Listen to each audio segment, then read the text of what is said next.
আমার আপনার নবীজির ব্যাপারে আল্লাহ তাআলা বলেন, আপনি বলেন ইয়া আইয়ুহান নাস, হে মানব সম্প্রদায়, ইন্নী রাসূলুল্লাহি ইলাইকুম জামিআ, আমি তোমাদের সকলের নিকটে রাসূল হিসাবে প্রেরিত হয়েছি। তাহলে প্রত্যেকটা নবী যেই বংশ, যেই গোত্র, যেই এলাকার জন্য নবী, তার নবুয়তের পরিব্যাপ্তি সেই এলাকার ভিতর, ঠিক কিনা বলেন? বলেন তো আপনাদের এলাকার মাননীয় এমপি মহোদয়, আপনাদের এলাকার মধ্যে ওনার এমপিত্বের এরিয়া আর এক এরিয়ায় গিয়ে উনি ওনার এমপির পাওয়ার দেখাতে পারবে নাকি? গোটা বাংলাদেশের মধ্যে মাননীয় প্রধানমন্ত্রীর পাওয়ার উনি ভারতে গিয়ে দেখাতে পারবে নাকি? তার মানে যেই নবী যেই গোত্রের জন্য, যেই বংশের জন্য, যেই শহরের জন্য, যেই দেশের জন্য তার নবুয়তির পরিব্যাপ্তি ছিল তত দূর, আমার আপনার নবীজির নবুয়তির পরিব্যাপ্তি কত দূর শোনেন। আমরা নামাজের মধ্যে সূরা ফাতিহা পড়ি, ইমামের পেছনে যখন পড়ি ইমামের কেরাত, মুসল্লির কেরাত, আবার যখন একা পড়ি নিজে সূরা ফাতিহা পড়ি। সূরা ফাতিহার শুরুতেই আমরা পড়ি আলহামদুলিল্লাহি রাব্বিল আলামিন। কি বলি? বলি সকল প্রশংসা আল্লাহর জন্য। কার জন্য? আল্লাহকে পরিচয় দিতে গিয়ে বলতেছে তিনি হলেন রব্বুল আলামিন। একসাথে পড়লে আলহামদুলিল্লাহি রাব্বিল আলামিন, স্বাভাবিক হবে রব্বুল আলামিন। আল্লাহ হলেন আলম এক বচন, আলামিন বহু বচন। আলম জগৎ, আলামিন জগৎ সমূহ। কত জগৎ আছে এর হিসাব কারো জানা? কদিন পর পর শোনেন না, এই একটা গ্রহ আবিষ্কার করছে, এই একটা জগৎ পাইছে, নতুন জগৎ, ওই দেশে যাবে, ওই দেশে যাবে। এরকম মহা আকাশে কত জগৎ আছে, এর হিসাব একমাত্র জানে কে? যত জগৎ আছে সব জগৎ সমূহের প্রতিপালক রব, প্রতিপালক কে?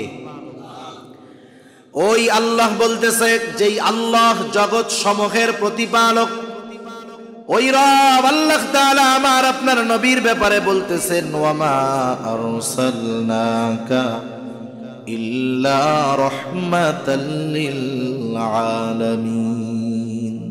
আল্লাহ তাআলা বলেন ওয়ামা আরসালনাকা ইল্লা রাহমাতাল লিল আলামিন, আমি আপনাকে জগৎ সমূহের জন্য রহমত হিসাবে প্রেরণ করেছি। তার মানে আল্লাহ তাআলা হলেন জগৎ সমূহের রব, জগৎ সমূহের প্রতিপালক রব হলেন আল্লাহ, আর জগৎ সমূহের রহমত হলেন মুহাম্মাদুর রাসূলুল্লাহ। সম্মানিত শ্রদ্ধেয় সভাপতি, আমন্ত্রিত উলামায়ে কেরাম, সামনে উপস্থিত মুরব্বিয়ানে কেরাম, সমবয়সী যুবক বন্ধু, স্নেহের ছোট ভাই এবং পর্দার অন্তরালে অবস্থানরতা সম্মানিতা শ্রদ্ধেয়া মা ও বোন, দয়াময় আল্লাহ রব্বুল আলামিনের দরবারে অগণিত শুকর যে মহান মালিক আমাদের হায়াতে বরকত দিয়ে সুস্থ রেখে দীর্ঘ সময় পর্যন্ত যোগ্য উলামায়ে কেরামের জবান থেকে বহুত গুরুত্বপূর্ণ কথা শ্রবণ করবার, আমাকেও আপনাদের খেদমতে কিছু দ্বীনি কথা পেশ করার সুযোগ যে মহান মালিক দান করেছেন, সে মহান মানিবকে খুশি করার জন্য মহব্বতের সাথে জবান খুলে অন্তর থেকে আমরা একবার কালিমাতুশ শুকর পাঠ করি আলহামদুলিল্লাহ। অগণিত দুরুদ ও সালাম সৈয়দুল আম্বিয়া, আশরাফুল আম্বিয়া, খাতামুল আম্বিয়া, বিশ্বনবী, শেষ নবী, শ্রেষ্ঠ নবী মুহাম্মাদুর রাসূলুল্লাহ সাল্লাল্লাহু আলাইহি ওয়াসাল্লামের উপর আমি আপনাদের খেদমতে পবিত্র কোরআনুল কারীমের একটা আয়াত, রাসূল আকরাম সাল্লাল্লাহু আলাইহি ওয়াসাল্লামের অগণিত হাদিস থেকে একটা হাদিস পাঠ করেছি। আল্লাহ তাআলার কাছে তৌফিক চাই, অল্প সময়ের মধ্যে আল্লাহ তাআলা কিছু কথা আমাকে আপনাদের খেদমতে বলার সুযোগ করে দেন, যে কথাগুলো আমাদের সকলের দুনিয়া এবং আখিরাতের জন্য কল্যাণকর হয়। সকলে বলি আমিন। সম্মানিত উপস্থিতি, আমরা এখন যেই জায়গাটাতে আছি এটা হাদিসের ভাষায় এখন জান্নাতের বাগান। এটা আমাদের সকলের জানা আছে। জান্নাতের বাগান কেন হলো? কারণ হাদিসের মধ্যে আসছে, রাসূল আকরাম সাল্লাল্লাহু আলাইহি ওয়াসাল্লাম বলেন, তোমরা যখন জান্নাতের বাগানের পাশ দিয়ে অতিক্রম করবা, তোমরা সেখান থেকে ফল সংগ্রহ করবা। সাহাবা একরাম জিজ্ঞাসা করলো, ইয়া রাসূলুল্লাহ, দুনিয়ার জান্নাতের বাগান সেটা কোনটা? নবীজি সাল্লাল্লাহু আলাইহি ওয়াসাল্লাম বললেন, দুনিয়ার জান্নাতের বাগান হলো জিকিরের মজলিস। যদিও মাহফিলগুলোর শিরোনামে অনেক সময় তাফসীরুল কোরআন মাহফিল লেখা থাকে, ওয়াজ মাহফিল লেখা থাকে, সম্মেলন, ইসলামী সম্মেলন, মহাসম্মেলন, শিরোনামে অনেক কিছুই লেখা থাকে, কিন্তু এই মাহফিলগুলায়, এই মজলিসগুলায় জিকির হয় কার? আর একটু জোরে বলি, কার? আল্লাহ তাআলার জিকির হয়। জিকিরের কারণে এই মজলিস মূলত দামি। এক হাদিসের মধ্যে আসছে, সহিহ মুসলিমের হাদিস, রাসূলুল্লাহ সাল্লাল্লাহু আলাইহি ওয়াসাল্লাম বলেন, আল্লাহ তাআলার কাছে সবচাইতে প্রিয় কালিমা হলো চারটি। কয়টি? সেগুলো হলো সুবহানাল্লাহ, আলহামদুলিল্লাহ, লা ইলাহা ইল্লাল্লাহু, আল্লাহু আকবার। এই চার কালিমা আল্লাহ তাআলার কাছে সবচাইতে প্রিয়। আর এক বর্ণনায় আসছে, রাসূলুল্লাহ সাল্লাল্লাহু আলাইহি ওয়াসাল্লামেরও চারটি কালিমা সবচাইতে প্রিয়। সেই চার কালিমাও সুবহানাল্লাহ, আলহামদুলিল্লাহ, লা ইলাহা ইল্লাল্লাহু, আল্লাহু আকবার। এখন বলেন, যেই চার কালিমা আল্লাহর প্রিয়, যেই চার কালিমা রাসূলুল্লাহ সাল্লাল্লাহু আলাইহি ওয়াসাল্লামের প্রিয়, ওই চার কালিমা যদি আমরা আমাদেরও প্রিয় বানিয়ে নেই, আমাদের লাভ বেশি না কম? অনেক বেশি। দুনিয়ারও লাভ, আখিরাতেরও লাভ। কারণ যেই জবান জিকির দ্বারা শিখত, কোরআনুল কারীম তিলাওয়াত, এটাও কিন্তু জিকির। এখন যেই জবান জিকির দ্বারা শিখত, সেটা সুবহানাল্লাহ, আলহামদুলিল্লাহর জিকির হোক, কোরআন তিলাওয়াতের দ্বারা হোক, সেই জবান অনেক কিছু থেকে নিরাপদ। যেমন এক হাদিসের মধ্যে আসছে, রাসূলুল্লাহ সাল্লাল্লাহু আলাইহি ওয়াসাল্লাম বলেন, তোমরা আমাকে দুটো জিনিস হেফাজতের গ্যারান্টি দাও, আমি তোমাদেরকে জান্নাতের গ্যারান্টি দিব। কয় জিনিস হেফাজতের গ্যারান্টি? দুই জিনিস। একটা হলো জবান হেফাজতের গ্যারান্টি দাও, আর একটা হলো লজ্জাস্থান হেফাজতের গ্যারান্টি দাও। এই দুই জিনিস হেফাজতের গ্যারান্টি যদি দিতে পারো, আমি নবী তোমাদেরকে জান্নাতের গ্যারান্টি দিয়ে দিব। আর এক হাদিসের মধ্যে আসছে, রাসূলুল্লাহ সাল্লাল্লাহু আলাইহি ওয়াসাল্লাম জানায়া দেন, প্রকৃত মুমিন, প্রকৃত মুসলমান কে? আমরা সবাই প্রকৃত খাঁটি মুসলমান হতে চাই কি চাই না? কারা চাই? একটু হাত উঁচা করি। নারায়ে তাকবীর, নারায়ে তাকবীর। মাশাআল্লাহ, আমরা হাত না হয় একটু সজাগ করলাম। আমরা সবাই প্রকৃত মুসলমান হতে চাই। আল্লাহ তাআলা কোরআনুল কারীমের মধ্যে বলেন, ওয়ালা তামুতুন্না ইল্লা ওয়া আনতুম মুসলিমুন, তোমরা মুসলমান না হইয়া মইরো না। এখন প্রকৃত মুসলমান হওয়ার জন্য কি করণীয়? প্রকৃত মুসলমানের গুণাবলী কি, কোয়ালিফিকেশন কি? আল্লাহ তাআলা কোরআনুল কারীমের মধ্যে বলেন যে মুসলমান না হয়ে মইরো না, তাহলে তো মুসলমান হওয়া এটা জরুরি। আর মুসলমানের কোয়ালিফিকেশন, গুণ কি প্রকৃত মুসলমানের? আল্লাহ রাসূল সাল্লাল্লাহু আলাইহি ওয়াসাল্লাম এক হাদিসের মধ্যে বলেন, আল মুসলিম মান সালিমাল মুসলিমুনা মিন লিসানিহি ওয়া ইয়াদিহি। প্রকৃত মুসলমান হলো সে যার জবান এবং হাতের অনিষ্ট থেকে অপর মুসলমান নিরাপদ থাকে। তাহলে একটা বিষয় আমাদের বুঝতে হবে, প্রকৃত মুসলমান হলে জবান হেফাজতের দরকার আছে না নাই? নবীজির কাছ থেকে জান্নাতের গ্যারান্টি পাওয়ার জন্য জবান হেফাজতের দরকার আছে না নাই? আর জবান হেফাজতের অন্যতম মাধ্যম হলো এই জবানকে জিকির দ্বারা সিক্ত করা। এজন্য যাদের কোরআনুল কারীম মুখস্থ আছে যতটুকু পারা যায় পড়া, যাদের নাই তারা কমপক্ষে চলতে ফিরতে উঠতে বসতে জবানের দ্বারা সুবহানাল্লাহ, আলহামদুলিল্লাহ, লা ইলাহা ইল্লাল্লাহ, আল্লাহু আকবার এই শব্দগুলো বারবার উচ্চারণে অভ্যস্ত হওয়া। তাহলে কি হবে? জবান হেফাজত থাকবে, প্রকৃত মুসলিম হওয়া সহজ হবে, জান্নাতের নিশ্চয়তা পাওয়া যাবে। আল্লাহ সুবহানাহু ওয়া তাআলা আমাদের কথাগুলো বুঝবার তৌফিক দান করুন। এই জান্নাতের বাগানে যেখানেই হোক আমরা একটু সময় দিব, বসবো, কারণ নবীজি বলছেন জান্নাতের বাগানে বসলা কিছু ফল সংগ্রহ করো। কত সুন্দর দিগলবাগ উত্তর মহল্লার যুবকেরা ও এলাকাবাসীর উদ্যোগে এই আয়োজন। 2 দিনব্যাপী মাহফিলের সমাপনী অধিবেশন, ষষ্ঠ সমাপনী অধিবেশনের আগে আর কি, 5ম অধিবেশন।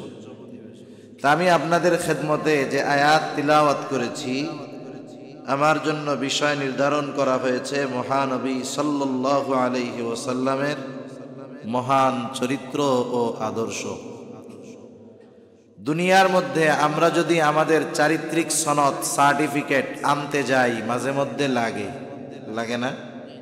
চাকরির আবেদনে লাগে, অনেক জায়গায় লাগে। অনেক জায়গায় আছে যে ওই এলাকার সবচাইতে বড় আল্লাহওয়ালা, সে তার চারিত্রিক সত্যায়ন সনদ যার কাছ থেকে সত্যায়িত করে আনেন, হয়তো এলাকার চেয়ারম্যান মেম্বার দেখা যায় যে ওই আহলুল্লাহ সবচাইতে বড় বুজুর্গ তার চরিত্রের সত্যায়ন করতেছে এলাকার সবচাইতে বড় চোর। ঠিক কিনা বলেন না? একজন দুশ্চরিত্র মানুষ আর একজনের সচ্চরিত্রের সার্টিফিকেট দিচ্ছে। এক লোক গেছে এক জায়গায়, এক ইউনিয়ন পরিষদে, চেয়ারম্যানের কাছ থেকে চারিত্রিক সনদ সিগনেচার করানোর জন্য। কি লেখা থাকে ওইখানে? লেখা থাকে অমক, পিতার নাম অমক, গ্রাম ওইটা, অমক ওয়ার্ডের বাসিন্দা, আমি তাকে ব্যক্তিগতভাবে চিনি, তিনি চারিত্রিক দিক দিয়ে অনেক ভালো, রাষ্ট্রবিরোধী, দেশবিরোধী কোনো কর্মকাণ্ডের সাথে জড়িত নয়। আমি তার এই চরিত্রের ব্যাপারে সত্যায়ন করতেছি, তার সুদীর্ঘ হায়াত আমি আশা করতেছি। সিগনেচার করে দিল। এখন গেছে চারিত্রিক সনদে সার্টিফিকেটে সিগনেচার আনার জন্য। চেয়ারম্যান সাহেব কই? গম চুরির অপরাধে উনি জেলে আছে। তাহলে অনেক সময় দুনিয়ার মধ্যে ভালো মানুষের ভালো চরিত্রের সত্যায়ন আনতে যাইতে হয় সবচাইতে খারাপ মানুষের কাছে। ঠিক কিনা বলেন? কিন্তু রাসূল আকরাম সাল্লাল্লাহু আলাইহি ওয়াসাল্লামের মহান চরিত্রের সনদ দুনিয়ার কেউ দেয় নাই। দিছেন কে? আরো জোরে বলি, দিছেন কে? আল্লাহ তাআলা দিয়েছেন।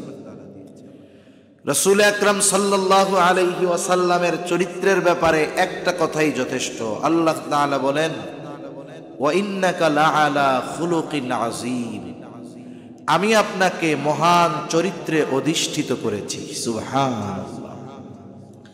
নবীজির চারিত্রিক বৈশিষ্ট্যাবলী অনেক কিছুর সমন্বয়ে একটা মানুষ সচ্চরিত্র সম্পন্ন হয়। নবীজির সব বিষয়গুলো বলা সময়ও নাই, সম্ভব নয় বলা। প্রত্যেকটা দিক যদি আমরা আলাদা আলাদা বলতে যাই লম্বা সময়ের দরকার। প্রথমত আমরা রাসূলুল্লাহ সাল্লাল্লাহু আলাইহি ওয়াসাল্লামের জীবনটাকে, গোটা জীবনকে দুটো ভাগে ভাগ করি। একটা হলো নবুয়াত পূর্ববর্তী সময়, আর একটা হলো নবুয়াত পরবর্তী সময়। এ বিষয়টা আমাদের সকলের জানা থাকা দরকার যে আল্লাহ সুবহানাহু ওয়া তাআলা যাকে নবুয়াতির জন্য মনোনীত করেন, তার চরিত্রকে আল্লাহ সুবহানাহু ওয়া তাআলা নবুয়াতির পূর্বেই যথাযথভাবে তার চরিত্রকে আল্লাহ তাআলা হেফাজত করেন এবং ওইভাবেই তাকে নবুয়াতি চরিত্র সম্পন্ন আল্লাহ তাআলা গড়ে তোলেন। এজন্য আমার আপনার নবীজির ভিতরে যেই সৎ চরিত্রগুলোর সন্নিবেশন পাওয়া যায়, যেই আখলাকের দেখা পাওয়া যায়, এই আখলাক, এই গুণাবলী শুধু যে নবুয়তির পরেই নবীজি অর্জন করেছেন তা নয়, বরং আমার আপনার নবীজির চরিত্র নবুয়তির পূর্বেও সর্বোত্তম চরিত্র ছিল। ঠিক কিনা বলেন? রাসূল আকরাম সাল্লাল্লাহু আলাইহি ওয়াসাল্লামের শৈশব কৈশোর, আমাদের সমাজে তো একটা ছেলে একটা মেয়ে যখন কৈশোরে পদার্পণ করে ওই সময় থেকেই সে বিভিন্ন গুনাহ পাপ অশ্লীলতার দিকে আস্তে আস্তে ধাবিত হয়। নবীজি সাল্লাল্লাহু আলাইহি ওয়াসাল্লাম নবুয়তির পরে যে বিষয়গুলো শরীয়ত হারাম করেছে, নবুয়তির আগে ওই ধরনের কোনো বিষয় নবীর দ্বারা সংগঠিত হয় নাই। যেমন মদ হারাম হয়েছে নবীজির নবুয়তির আগে না পরে? আরে কথা বুঝেন নাই? পরে। কোথায়, কোন সময়? পরে। কিন্তু নবুয়তির আগে নবীজি কোনোদিন মদ স্পর্শ করেন নাই। গান বাদ্য বাজনা হারাম হয়েছে নবুয়তির পরে, কিন্তু নবুয়তির আগে রাসূলুল্লাহ সাল্লাল্লাহু আলাইহি ওয়াসাল্লাম কোনোদিন গান বাদ্য এইসবের সাথে নবীজি ছিলেন না। তার মানে শরীয়তে যতগুলো বিষয় নবীজির দ্বারা আল্লাহ তাআলা হারাম করেছেন, কোরআনুল কারীমে আল্লাহ তাআলা যে বিষয়গুলো নিষেধ করেছেন, নবীজির দ্বারা নবুয়তির পূর্বে ওই ধরনের কোনো কাজ আল্লাহ তাআলা সংগঠিত হতে দেন নাই। শুধু তাই না, নবীজি সাল্লাল্লাহু আলাইহি ওয়াসাল্লাম বলেন, একদিন আমি এক বিবাহ বাড়িতে গেছি। স্বাভাবিক বিবাহ বাড়িতে তৎকালীন সময়ে নবীজি তখন কিশোর। বিবাহ বাড়িতে গিয়েছি, ওই বিবাহ বাড়িতে মানুষজন সারা রাত গান বাদ্য এইসব বাজাবে। নবীজি সাল্লাল্লাহু আলাইহি ওয়াসাল্লাম বলেন, যখন তারা এই বাদ্যযন্ত্র বাজানোর প্রস্তুতি নিচ্ছে, এই মুহূর্তে আমাকে গভীর ঘুম আচ্ছন্ন করে ফেলল। আমি গিয়ে ওই বাড়ির এক কোনায় যেখানে কারো যাতায়াত নাই, আমি গেলাম, আমার ঘুম আসছে, ঘুমায় গেলাম। সারা রাত তাদের গান বাদ্য সব কিছু চলছে। সকালবেলায় আমার ঘুম ভাঙলো, তখন সূর্যের আলো যখন আমার মুখের উপরে পড়ছে, আমার ঘুম ভাঙছে। আমি ওইটা দেখি গোটা রাত কেটে গেছে, আমি এক জায়গায় ঘুমায় থাকছি। নবীজি সাল্লাল্লাহু আলাইহি ওয়াসাল্লাম হয়তো বিবাহ অনুষ্ঠানের কারণে ওই বাড়িতে ওনার থাকা লাগতো, যদিও হয়তো তিনি সেটাকে পছন্দ করতেন না ওই সময়, কিন্তু যখন নবুয়তির পরে বলতেন যে গান বাদ্য এইসব ভালো না, মন্দ, হারাম, তখন হয়তো বলতো, তুমিও তো এক সময় শুনছো। কথা বুঝেন নাই? একটা মানুষ স্বাভাবিক, সে যদি তাওবা করে, তাওবা করার দ্বারা আল্লাহ তাআলা তার সব গুনাহ মাফ করে দেয়। নবীজি সাল্লাল্লাহু আলাইহি ওয়াসাল্লাম বলেন, আত্তাইবু মিনাজ যামবি কামান লা যামবা লা, যে যথাযথভাবে তাওবা করে সে কেমন জানি কোনো পাপ করে নাই, কোনো গুনাহ করে নাই। যথাযথভাবে তাওবা করার দ্বারা তার অতীতের সব গুনাহ মাফ করে দেন কে?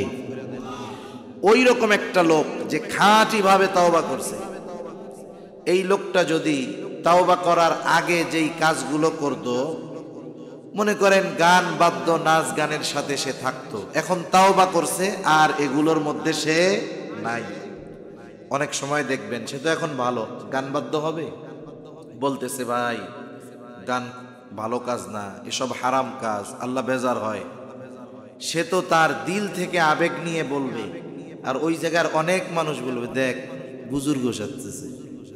এই তো কয়দিন আগেও ও নিজে গানের আয়োজন করতো, আর এখন বুজুর্গ হয়ে গেছে। তার মানে দেখেন, যদিও তার গুনাহ সব আল্লাহ মাফ করে দিবে খাঁটি তাওবার দ্বারা, কিন্তু ওই তাওবার আগে যখন খারাপ ছিল তখন ওই কাজগুলো করছে। ভালো হওয়ার পরে যখন মানুষকে মানা করে, কিছু মানুষ ওই যে বলে, তুমিও তো এক সময় করতা। নবীজির দ্বারা আল্লাহ তাআলা নবুয়তির আগে এমন কোন কাজ সংগঠিত হতে দেন নাই যে বিষয়টা নবুয়তির পরে নবীজি বলবে হারাম, আর এমন কোন কাজ নবুয়তির আগে আমার আপনার নবী করছেন এমন কোন নজির নাই। সুবহানাল্লাহ।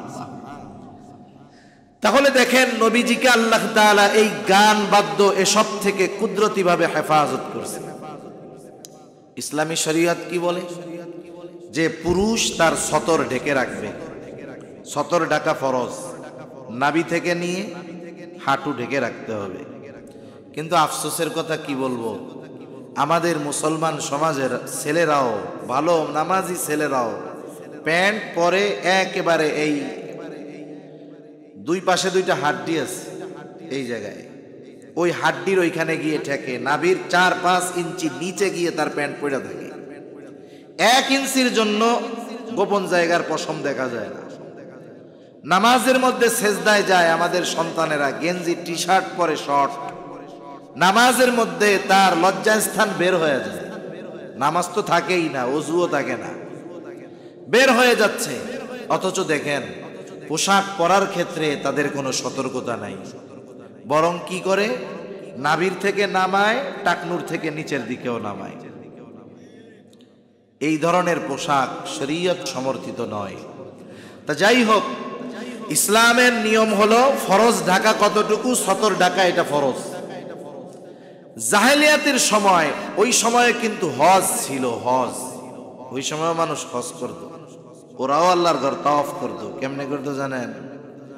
তাওয়াফ করার সময় ওরা চিন্তা করতো, যেই পোশাক গায়ে দিয়ে অনেক অপরাধ করি, মিথ্যা কথা বলি, এই সেই করি, এ পোশাক গায়ে দিয়ে তাওয়াফ করা যাবে না। সব পোশাক খুইলা জন্মদিনের পোশাক পইরা এরা সবাই তাওয়াফ করত। জন্মদিনের পোশাক চিনেন? হ্যাঁ, কি হইয়া, বিবস্ত্র হয়ে, উলঙ্গ হয়ে তারা ওইভাবে তাওয়াফ করত। এখন একবার কাবা ঘর সংস্কারের প্রয়োজন। এটা তো খুব গুরুত্বপূর্ণ ফজিলতের কাজ। সবাই পুরুষেরা কাবা ঘর সংস্কারের কাজ করতেছে, এই বরকতময় কাজ করতেছে সব পোশাক খুইলা। আমার আপনার নবীজি মুহাম্মদুর রাসূলুল্লাহ সাল্লাল্লাহু আলাইহি ওয়াসাল্লামও ওই কাজে অংশ নিতে গেছেন। এবার আব্বাস রাদিয়াল্লাহু তাআলা আনহু, ওই সময় তো আর ইয়ানা চাচা, হযরত আব্বাস তখন বলতেছে, ভাতিজা মুহাম্মদ, তুমি এই ফজিলতের কাজ করবা, তোমার গায়ে পোশাক এখনো, তুমি তোমার গায়ের পোশাক খুলে ফেলো, এরপরে এই কাজ করো। নবীজি বলতেছেন, যখন বলছে লুঙ্গি খুলে ফেলো, লুঙ্গি খুলে ফেলো, এই কথাটা আমার কানে যখন ঢুকছে, আমি এতটা পেরেশান হয়ে গেছি, আমি সাথে সাথে অজ্ঞান হয়ে গেছি, আমার আর হুঁশ নাই। তাহলে দেখেন, নবীজি জানায়া দিলেন ইসলামী শরীয়ত যে সর্বহালতে মানুষের সামনে তো অবশ্যই সতর ঢেকে রাখতে হবে।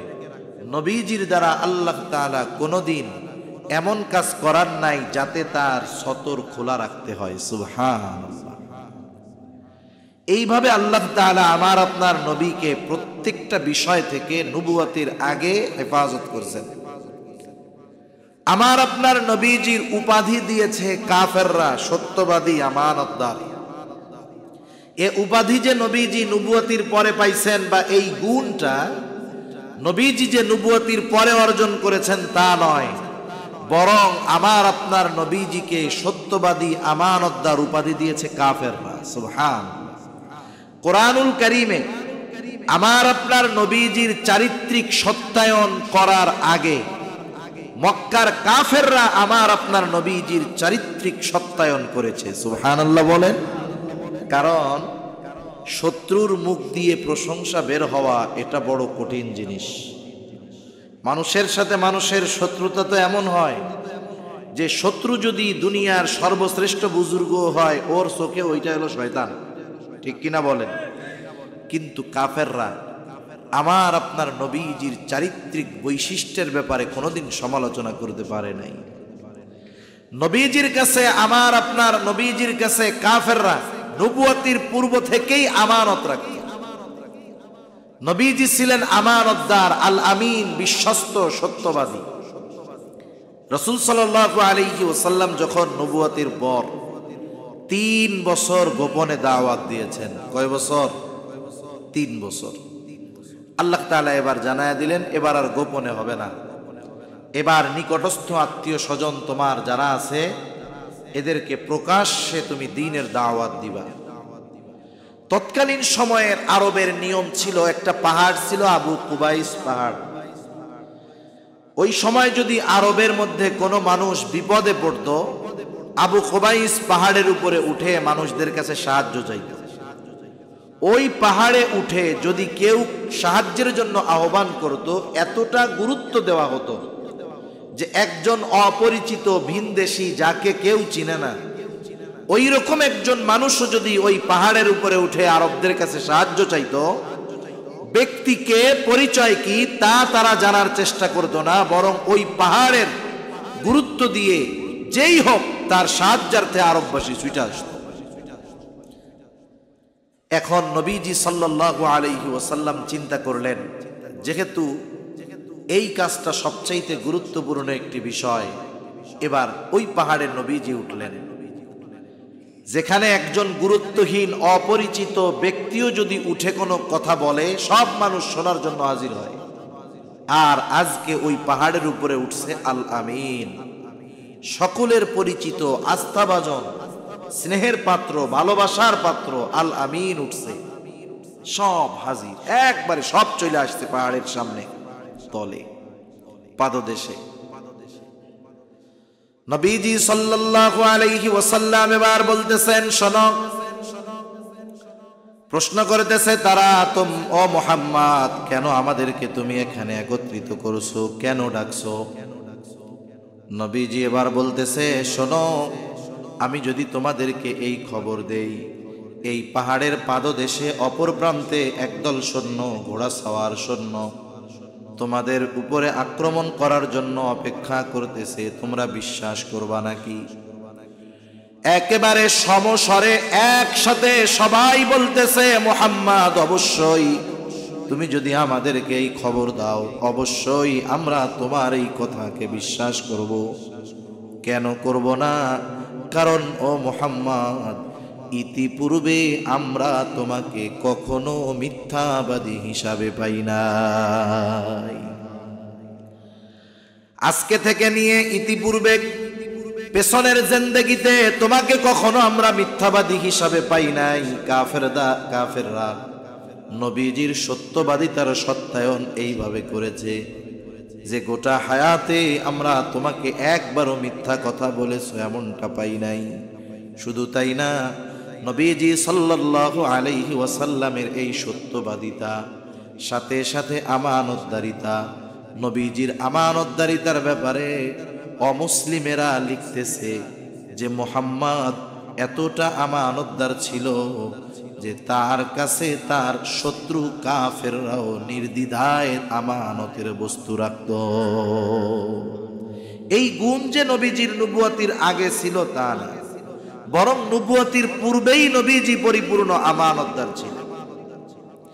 নবীজি সাল্লাল্লাহু আলাইহি ওয়াসাল্লাম ছিলেন ন্যায় বিচারের মূর্ত প্রতীক। যখন ওই যে কাবাঘর সংস্কারের কাজ শুরু হলো, হজরে আসওয়াদ পাথরটাকে দূরে সরায় রাখা হলো যেন পাথরটার কোনো প্রকার ক্ষয়ক্ষতি না হয়। এইবার যখন কাবাঘর সংস্কারের কাজ শেষ, নবীজি সাল্লাল্লাহু আলাইহি ওয়াসাল্লাম কেমন ন্যায় পরায়ণতার সাথে সমাধান দিয়েছেন একটু খেয়াল দেন। কাফেররা এটা সরায় রাখছে, কাজ শেষ, এখন হজরে আসওয়াদ যথাযথ স্থানে লাগায় দেওয়া হবে। কিন্তু এই বরকতময় ফজিলতময় কাজটা কে করবে, কারা করবে, এই নিয়ে মানুষের মধ্যে দ্বন্দ্ব শুরু হয়ে যাওয়ার উপক্রম। কারণ আরবরা হলো এমন এক জাতি, ছোট্ট একটা ডিম নিয়ে তারা যুগের পর যুগ যুদ্ধ করেছে। নিজে মারা যাওয়ার সময় সন্তানদের ওসিয়ত করে গেছে যে আমি তো মইরা যাইতেছি, এই যুদ্ধ যেন বাদ না হয়, যুদ্ধ যেন বাদ না হয়, তোমরাও করে যাবা, তোমাদের পরবর্তীদেরকেও তোমরা ওসিয়ত করবা, এমন জাতি। আর এই বরকতময় বিষয় হজরে আসওয়াদকে কোথায় লাগানো হবে, এটা নিয়ে যদি যুদ্ধ লাগে কি অবস্থা হবে। ওইখানে কয়েকজন প্রবীণ ব্যক্তি ছিলেন, তারা বললেন, শোনো, তোমরা এটা নিয়ে বাড়াবাড়ি করো না, আমরা কয়েকজন প্রবীণ ব্যক্তি মিলে একটি ফয়সালা দেওয়ার চেষ্টা। গোত্র থেকে এক একজন মুরব্বী, ওনারা আলোচনার টেবিলে আলোচনায় বসলেন। আলোচনার পরে ওনারা সিদ্ধান্তে উপনীত হলেন, এই মহা মুসিবত থেকে বাঁচার জন্য যেই সিদ্ধান্ত, আমরা আমাদের এই সিদ্ধান্তের বিষয়গুলো গোপন রাখবো, কাউকে বলবো না।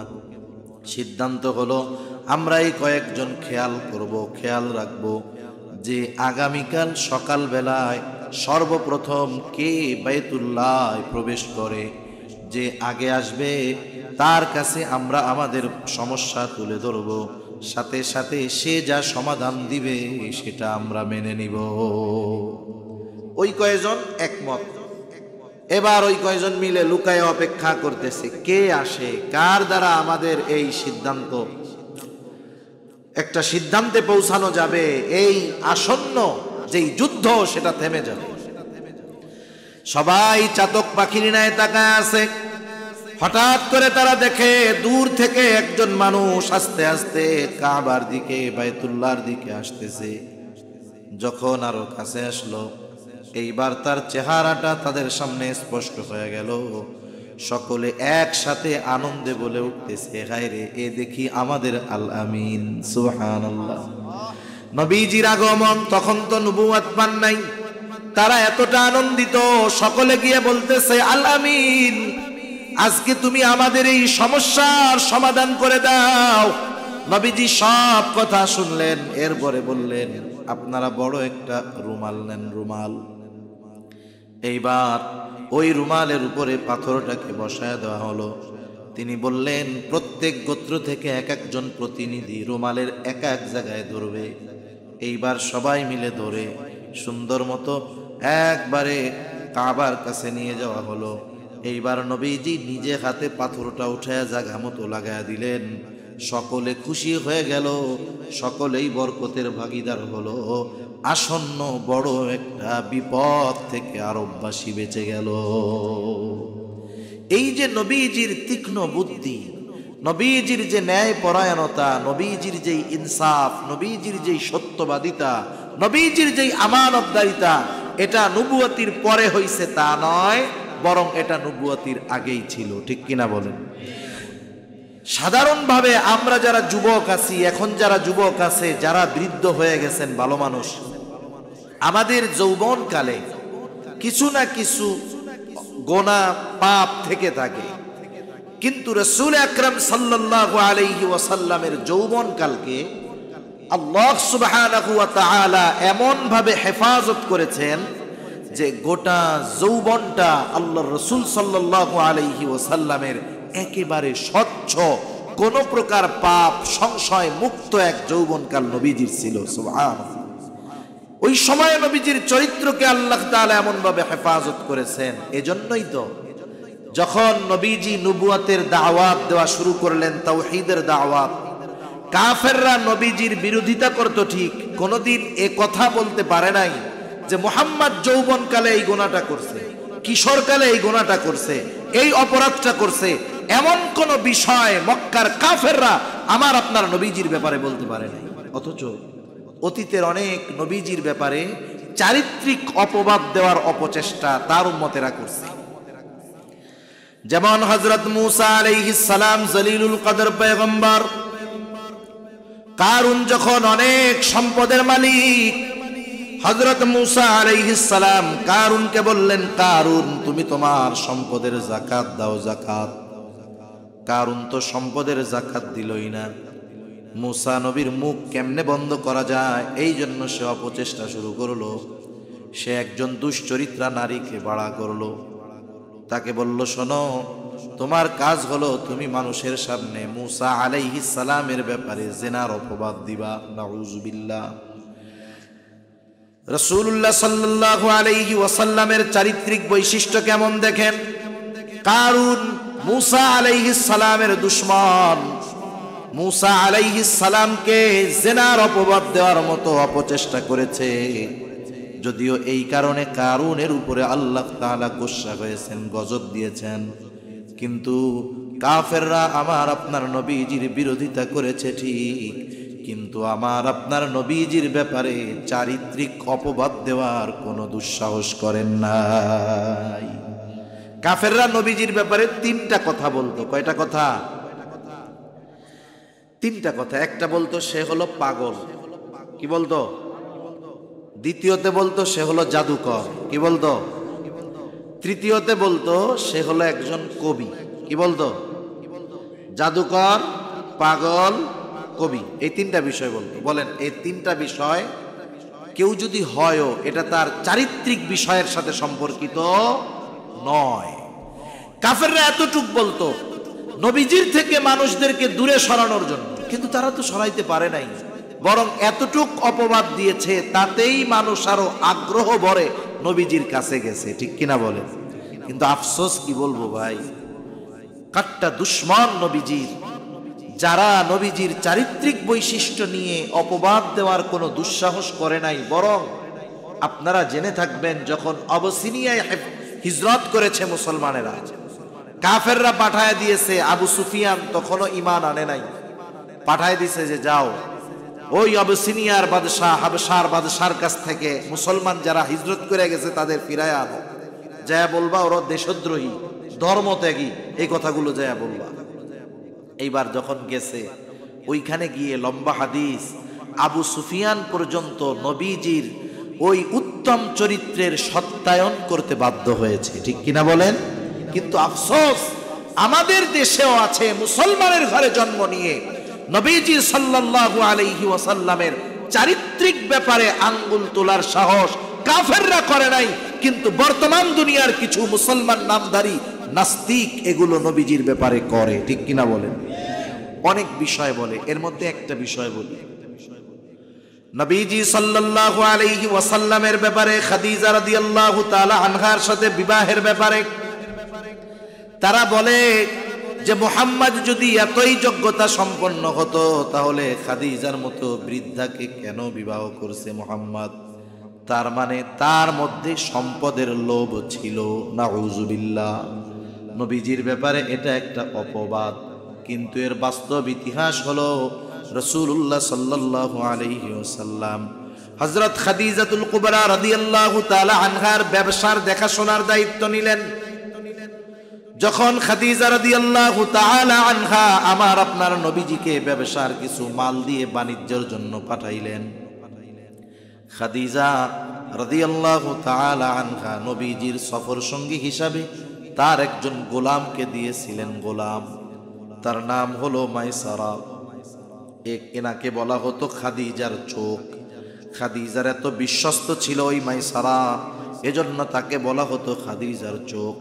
ওই মাইসারাকে বলা হলো যে তুমি মুহাম্মাদের ব্যাপারে নজর রাখবা, খেয়াল রাখবা, দেখবা তার অবস্থাটা কেমন। ওই মাইসারা খেয়াল করতো অনেক কিছু। যাই হোক, ওই ব্যবসার সফর শেষে নবীজি সাল্লাল্লাহু আলাইহি ওয়াসাল্লাম সফলভাবে বিপুল পরিমাণ বাণিজ্য লাভ করে, ব্যবসায় লাভ করে আরবে যেই সব জিনিস আমদানি করার দরকার, আরবের বাজারে বিক্রয় হবে, ওই রকম জিনিসপত্র কিনে দীর্ঘ সময় পর আবার মক্কায় ফিরে আসলো। এইবার সফরের কারগুজারি শুনতেছে খাদিজাতুল কুবরা মাইসারার কাছে, কারণ একটা মানুষের আসল বৈশিষ্ট্য, আসল চরিত্র অনেক সময় বোঝা যায় তার সাথে যদি লম্বা সময় সফর করা হয়। আমরাও সফরে অনেক সময় সফর সঙ্গী যারা থাকে তাদের সাথে মাঝে মধ্যে ক্লান্তির কারণে একটু রাগ হই, ধমক দেই, কিন্তু নবীজির সাথে মাইসারার লম্বা সফর, জিজ্ঞাসা করতেছে কেমন আচরণ। মাইসারা তো এক কথায় মুগ্ধ। শুধু তাই না, নবীজির সাথে তখন কিছু অলৌকিক ঘটনা ঘটত। নবীজি সফরে ক্লান্ত, তখন তিনি ঘুমায় আছেন। 20-22 বছর বয়স আমার আপনার নবীজির, তখন 25 বছরের আগের ঘটনা। ঘুমায় আছেন গাছের ছায়ায়, আস্তে আস্তে সূর্যের আলোটা সরে, স্বাভাবিকভাবে ছায়াটাও সরে যাওয়ার কথা, কিন্তু সূর্যের আলো সরে যেত, কিন্তু ওই গাছ তার ডালকে ঝুঁকিয়ে নিচের দিকে দিয়ে নবীজির গায়ের উপরে ছায়ার ব্যবস্থা করত। এই ধরনের কিছু বিষয় মাইসারার দৃষ্টিগোচর হয়েছে। খাদিজার কাছে যখন বলছে যে তার সাথে এরকম ঘটনা ঘটলো, তখন খাদিজা রাদিয়াল্লাহু তাআলা আনহা রাসূল সাল্লাল্লাহু আলাইহি ওয়াসাল্লামের গ্রহণযোগ্যতা, বিশ্বস্ততার প্রতি আরো বেশি দুর্বল হয়ে গেছে। খাদিজা রাদিয়াল্লাহু তাআলা আনহার নবীজির সাথে বিবাহের পূর্বে ওনার 2 জন স্বামী দুনিয়া থেকে মারা গেছে, কয়েকজন সন্তানও ছিল। উনি মনস্থ করেছেন যে আমি আর বিবাহ শাদী করব না। উনি ছিলেন তাহেরা, পুত পবিত্রা। মনে রাখবেন, আমাদের দেশে অনেক মানুষ বুঝে না, অনেক মানুষ মনে করে একটা মেয়ের বিবাহ হয়েছে বিবাহের পরে তার স্বামী মারা গেল, অথবা যে কোনো কারণে তাদের বিবাহ বিচ্ছেদ হতে পারে। বিবাহ বিচ্ছেদ শুধু যে মেয়ের কারণে হয় তা না, ছেলের কারণে হয় না। মনে করেন আপনাদের এলাকার কেউ, মেয়েটা দিনদার, ভালো মেয়ে, পর্দাশীলা মেয়ে, দিনের উপরে চলে, এখন এক এলাকার এক ছেলের সাথে বিবাহ দিলেন। একজনের চরিত্র এ তো আর একদিনে জানা যায় না। যখন খোঁজ খবর নিছেন, জানছেন ছেলেটা খুব ভালো, নামাজি, কিন্তু ওই মেয়েটা যখন ওই ঘরে গেল, গিয়ে দেখে স্বামী নামাজ কালাম তো বহুত দূরের কথা, পর্দা নাই, পরনারী আসক্ত, হারাম উপার্জন করে। বলেন তো, একটা দিনদার মেয়ের ওই ঘরটায় যত ব্যবস্থাপনা থাকুক না কেন, এয়ার কন্ডিশন থাকুক না কেন, 10 তলা বিল্ডিং হোক না কেন, একজন দিনদার মেয়ের ক্ষেত্রে ওই ঘরটা ছোট্ট একটা জাহান্নাম মনে হবে, ঠিক কিনা বলেন? এইরকম কারণেও অনেক সময় বিবাহ বিচ্ছেদ হয়। তাহলে এখানে দোষটা তো আর মেয়ের না, দোষ কি মেয়ের? কিন্তু আমরা অনেক সময় বিবাহ বিচ্ছেদ হলেই মেয়েদেরকে দোষারোপ করি, এটা কখনো ঠিক কাজ নয়। খাদিজাতুল কুবরা রাদিয়াল্লাহু তাআলা আনহার 2টা স্বামী মারা গেছে। তিনি ছিলেন তাহেরা, পুত পবিত্রা, তিনি কোনোদিন কোনো অন্যায়ের সাথে জড়ান নাই। স্বামীর সাথে সম্পর্ক হবে এটা স্বাভাবিক, কিন্তু আনুষঙ্গিক অন্যান্য দিক দিয়ে ওনার চরিত্রের মধ্যে কোনো কালিমা নাই। এই জন্য ওই জাহেলিয়াতের সময়ও, যেই সময়ের পরিস্থিতি কেমন আপনারা কম বেশি জানেন, ওই জাহেলিয়াতের সময়ও খাদিজাতুল কুবরার উপাধি ছিল তাহেরা। 2জন স্বামী মারা গেছে, এখন উনি বিবাহ বন্ধনে আবদ্ধ হওয়ার জন্য আর আগ্রহী না। কিন্তু অনেক সময় হয় যে মানুষ যাকে ভালো লাগে তার কথা বারবার বলতে থাকে। সফর যখন ফিরে আসছে নবীজি সফর থেকে, ওই সব ঘটনা মায়সারার মুখে শুনে নবীজির ব্যাপারে ওনার একটা দুর্বলতা তৈরি হয়েছে। খাদিজা তার বান্ধবীর কাছে বারবার মুহাম্মাদের কথা বলে। এখন ওই বান্ধবী মজা করে বলতেছে, তুমি খালি মুহাম্মাদের কথা কও, পছন্দ হয় বিবাহের প্রস্তাব দিব। খাদিজা রাদিয়াল্লাহু তাআলা আনহা কি বলতেছেন যে, শোনো, সে হলো টকবকে এক যুবক, আরবের মধ্যে তার মতো যুবক সুদর্শন আর কেউ নাই। শুধু যে সুদর্শন তা না, তার মতো সুন্দর চরিত্রের অধিকারী আর কেউ নাই। আমার বয়স কত বেশি, 40 বছর বয়স। আমি আগে 2বার 2টা স্বামীর ঘর করেছি, 2জন মারা গেছে, আমার সন্তান আছে, সে কি আমাকে বিবাহ করবে?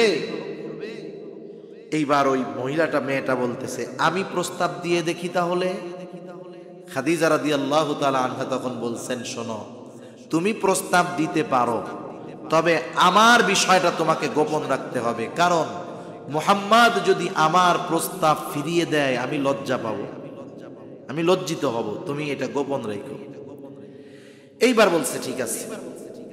এইবার ওই মেয়েটা আল্লাহর রাসূল সাল্লাল্লাহু আলাইহি ওয়াসাল্লাম, বয়স তখন 25 বছর, খাদিজার 40 বছর, যায় বলতেছে, মুহাম্মদ বিবাহ শাদীর বয়স হয়ে গেছে, বিবাহ শাদী করবা না? তখন নবীজি বলতেছেন যে, দেখো, আমার তো সম্পদ টম্পদ কিচ্ছু নাই, আমি বিবাহ করব কেমনে? তখন বলতেছে, যদি কেউ তোমাকে বিবাহ করতে আগ্রহী হয় আর অর্থনৈতিক ব্যাপারে তোমার যদি কোনো টেনশন না থাকে, বিবাহ করতে রাজি আছো? স্বাভাবিক, অসুবিধা নেই, তবে এটা আমার চাচার কাছে বলতে হবে, কারণ নবীজির অভিভাবক তখন আবু তালেব। এইবার ওই মেয়েটা গিয়ে আবু তালেবের কাছে বলল। এই বিবাহ নিয়ে লম্বা ঘটনা আছে। সর্বশেষ নবীজির সাথে খাদিজাতুল কুবরা রাদিয়াল্লাহু তাআলা আনহার বিবাহ হয়ে গেল পারিবারিক সম্মতিতে, পারিবারিকভাবে। শুধু তাই না, ওই বিবাহের খুতবাও দিয়েছিল আবু তালেব। এবার বিবাহ হয়ে গেল। বলেন তো, এখানে আমাকে একটা জিনিস দেখান যে রাসূলুল্লাহ সাল্লাল্লাহু আলাইহি ওয়াসাল্লাম নিজ ইচ্ছায় সম্পদের লোভে খাদিজাকে বিবাহ করেছে, নাকি খাদিজা নিজের থেকে বিবাহ বন্ধনে আবদ্ধ হওয়ার আগ্রহ প্রকাশ করেছে? খাদিজার পক্ষ থেকেই আগ্রহ প্রকাশ করা হয়েছে, বরং সে আরো ভীত ছিল, না জানি মুহাম্মদ আমার প্রস্তাব ফিরিয়ে দেয় আর আমি লজ্জিত হই। অথচ আমাদের নবীর ব্যাপারে অনেকে বলে যে নাউজুবিল্লাহ, খাদিজাকে বিবাহ করছে নবীজি সম্পদের লোভে, সে মালের লোভী ছিল। নাউজুবিল্লাহ, এই ধরনের অনেক অপবাদ নবীজির ব্যাপারে দেওয়া হয়, চারিত্রিক ব্যাপারে আঘাত করে। মুসলমান ঘরের সন্তান এখন নাস্তিক্যবাদের দিকে ধাবিত হয়েছে। নবীজির ব্যাপারে বলে উনি একাধিক বিবাহ করেছেন, নবীজির চারিত্রিক বিষয়ে আঘাত করতে চায়। আমি ওই বিষয়টা নিয়ে বলতে চাচ্ছি না, শুধু এতটুকু বলি, নবীজি সাল্লাল্লাহু আলাইহি ওয়াসাল্লাম যতগুলো বিবাহ করেছেন, নবুয়তির আগে বিবাহ করেছেন একটা, বাকি সবগুলো নবুয়তির পরে। আর প্রত্যেকটা বিবাহর ক্ষেত্রে আদেশ ছিল কার? আল্লাহ তাআলার পক্ষ থেকে আদেশ প্রাপ্ত হয়ে তিনি বিবাহ করেছেন। এর মধ্যে একজন কুমারী, আর বাকি সব বিধবা ছিল, কুমারী ছিলেন না। কারো স্বামী মারা গেছে, কারো সন্তান আছে, নবীজি এরকম বিবাহ করেছেন, বিধবা বিবাহ করেছেন। একজন ছিল কুমারী। এই কুমারী আয়েশা সিদ্দিকা রাদিয়াল্লাহু তাআলা আনহাকে বিবাহ নিয়ে কত কথা আমাদের সমাজে এই ইসলাম বিদ্বেষীরা নবীজির চারিত্রিক ব্যাপারে বলে, অথচ আয়েশা সিদ্দিকা রাদিয়াল্লাহু তাআলা আনহার সাথে নবীজির বিবাহ বন্ধনে আবদ্ধ হওয়ার কারণে আমাদের মা বোনদের শত শত মাসআলার বিষয়গুলো ক্লিয়ার হয়েছে। নাইলে শরীয়তের এমন কিছু বিষয় ছিল যেগুলো অজানা থেকে যেত। এটা আমাদের জন্য রহমত, আমাদের নারী জাতিদের জন্য রহমত। সেজন্য নবীজি সাল্লাল্লাহু আলাইহি ওয়াসাল্লাম নিজের খায়েশাতের কারণে, চাহিদার কারণে বিবাহ করেন নাই। নবীজি যদি করতেন তাইলে একদিন নবীজি বসে আছেন মসজিদে নববীর চত্বরে, কাফেরদের লিডাররা এক জায়গায় বসে আছে, ওরা আলোচনা করতেছে, এই মুহাম্মদ কি চায় আমাদের কাছে বলতো, ওরে কি দিলে ও ঠান্ডা হবে। একজনরে পাঠায় দিছে, ও খুব চালাক চতুর, ওর রাবিআর ছেলে, ওর নামটা আমার খেয়াল আসতেছে না, ওরে পাঠায় দিছে, ও খুব পটু ছিল কথায়, চতুর। ও গিয়ে মুহাম্মদ সাল্লাল্লাহু আলাইহি ওয়াসাল্লামকে বলতেছে, ও মুহাম্মদ তোমার কি হয়েছে বলো তো, তোমারে কি জিনটিন ধরছে নাকি?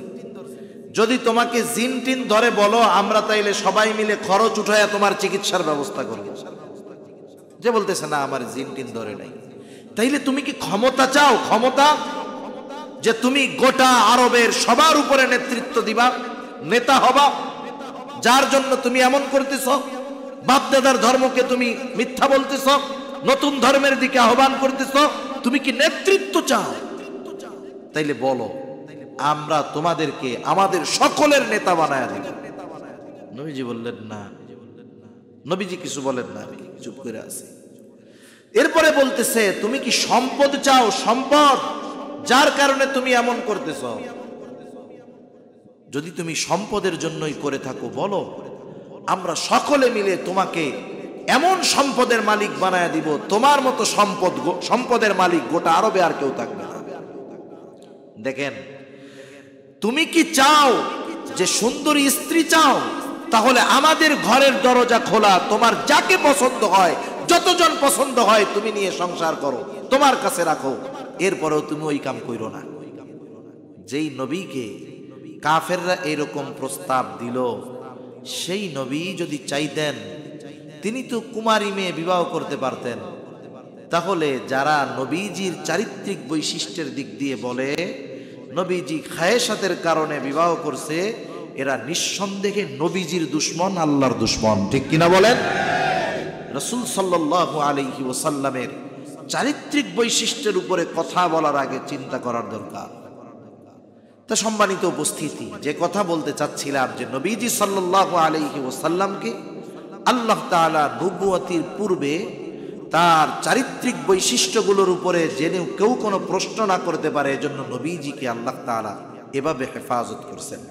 এখন বলেন, এ দুনিয়াতে মানুষের চলতে গেলে কাউকে না কাউকে আইডল, আদর্শ মানতে হয়, ঠিক কিনা? আমরাও যদি আমাদের জীবনটাকে সুন্দর এবং সুশৃঙ্খল ভাবে সাজাতে চাই, আমাদেরকেও আদর্শ মানতে হয়। আমাদের দেশের যুবকেরা আদর্শ মানে, কেউ মানে রোনাল্ডোকে, কেউ মানে মেসিকে, কেউ মানে সাকিব আল হাসানকে। বলেন তো, আমরা দুনিয়ার যাদেরকে আইডল, আদর্শ মানতেছি, তারা আমার দুনিয়ার কোনো কল্যাণ করতে পারবে? আখেরাতের কোনো কল্যাণ করতে পারবে? একটু বলেন না, যারা এই যে ফুটবল বিশ্বকাপের সময় আদর্শ হিসাবে মেসিকে গ্রহণ করছে, মেসি তো বিশ্বকাপ জিতলো বুঝলাম, তারা কি কাপ জিতছে? 4 কাপও জিততে পারেনি। কোনো লাভ হইছে? দুনিয়ার লাভ হইছে? আখেরাতে লাভ হবে? প্রশ্নই আসে না। বরং নবীজি বলেন, মান তাশাব্বাহা বিকাউমিন ফাহুয়া মিনহুম। আরে তাদের সাদৃশ্য অবলম্বনের কারণে ওই মেসি রোনাল্ডোর সাথে ওর হাসর হবে, ওদের ঠিকানা যে জায়গায় হবে ওদেরও ঠিকানা সেই জায়গায় হবে। ঠিক কিনা বলুন? এজন্য নবীজির চারিত্রিক বিষয় আমি আর বললাম না, যে নবীজির চরিত্র কেমন সুমহান এতটুকুই বোঝার জন্য যথেষ্ট। ওয়া ইন্নাকা লাআলা খুলুকিন আযীম। এরপরে আমি যে কথাটা বলবো, নবীজিকে কেন আদর্শ মানব, কেন আমাদের নবীজি গোটা জগৎ সমূহের জন্য আদর্শ, কোন কোন কারণে, আমি 4টি কারণ বলে আমি আমার আলোচনা শেষ করে দেব ইনশাআল্লাহ। এখন নবীজিকে কেন আমরা আদর্শ মানব?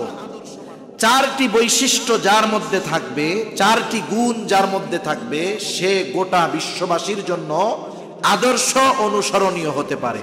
কয়টি বৈশিষ্ট্য? একটু খেয়াল দিয়ে এই কথাগুলো শুনবেন ইনশাআল্লাহ। 1 নম্বর বৈশিষ্ট্য, যিনি প্রেরিত হবেন গোটা সৃষ্টির জন্য, নির্দিষ্ট কোনো বংশ গোত্রের জন্য তিনি নবী হতে পারবেন। তিনি নবী হবেন সকল সৃষ্টির জন্য। আমার আপনার নবীর আগে যত নবী দুনিয়াতে আসছে, আল্লাহ তাআলা কোরআনুল কারীমের মধ্যে বেশ কয়েকজন নবীজির কথা, নবীদের কথা বর্ণনা করেছেন। যেমন একজন নবী আল্লাহ তাআলা বলেন, ওয়া ইলা আদিন আখাহুম হুদা। আল্লাহ রাব্বুল আলামিন বলেন, আমি আদ গোত্রের জন্য তাদের ভাই হুদকে নবী হিসাবে পাঠিয়েছি। ওয়া ইলা সামুদা আখাহুম সালেহা। সামুদ গোত্রের জন্য তাদের ভাই সালেহকে নবী হিসাবে আমি পাঠিয়েছি। ওয়া ইলা মাদিয়ানা আখাহুম শুআইবা। আমি মাদিয়ানবাসীর জন্য শুআইব আলাইহিস সালামকে নবী হিসাবে পাঠিয়েছি। তার মানে হুদ আলাইহিস সালামের নবুয়তের সীমানা হলো আদ গোত্রের ভিতরে সীমাবদ্ধ। সালেহ আলাইহিস সালামের নবুয়ত সামুদ গোত্রের মধ্যে সীমাবদ্ধ। শুআইব আলাইহিস সালামের নবুয়ত মাদিয়ানবাসীর ভিতরে সীমাবদ্ধ। এই রকম ভাবে আল্লাহ রাব্বুল আলামিন এক এক কওমের জন্য, এক এক গোত্রের জন্য এক একজন নবী পাঠিয়েছেন। জলিলুল কদর পয়গম্বর হযরত মূসা আলাইহিস সালাম, কোরআনুল কারীমের মধ্যে প্রায় 165 জায়গায় ওনার কথা আসছে। সবচাইতে বেশি ওনার নামটা কোরআনে।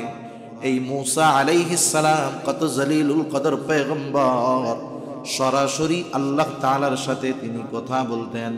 আল্লাহ তাআলা বলেন, ওয়া কাল্লামাল্লাহু মূসা তাকলিমা। চলে আসছে, এদিকে আসছে। কতক্ষণ বলে আসবে? আরো আধা ঘন্টা? না, আমি 11টার মধ্যে শেষ করে দেব, 12টার মধ্যে 20 মিনিট। ঠিক আছে, আসছে এখানে।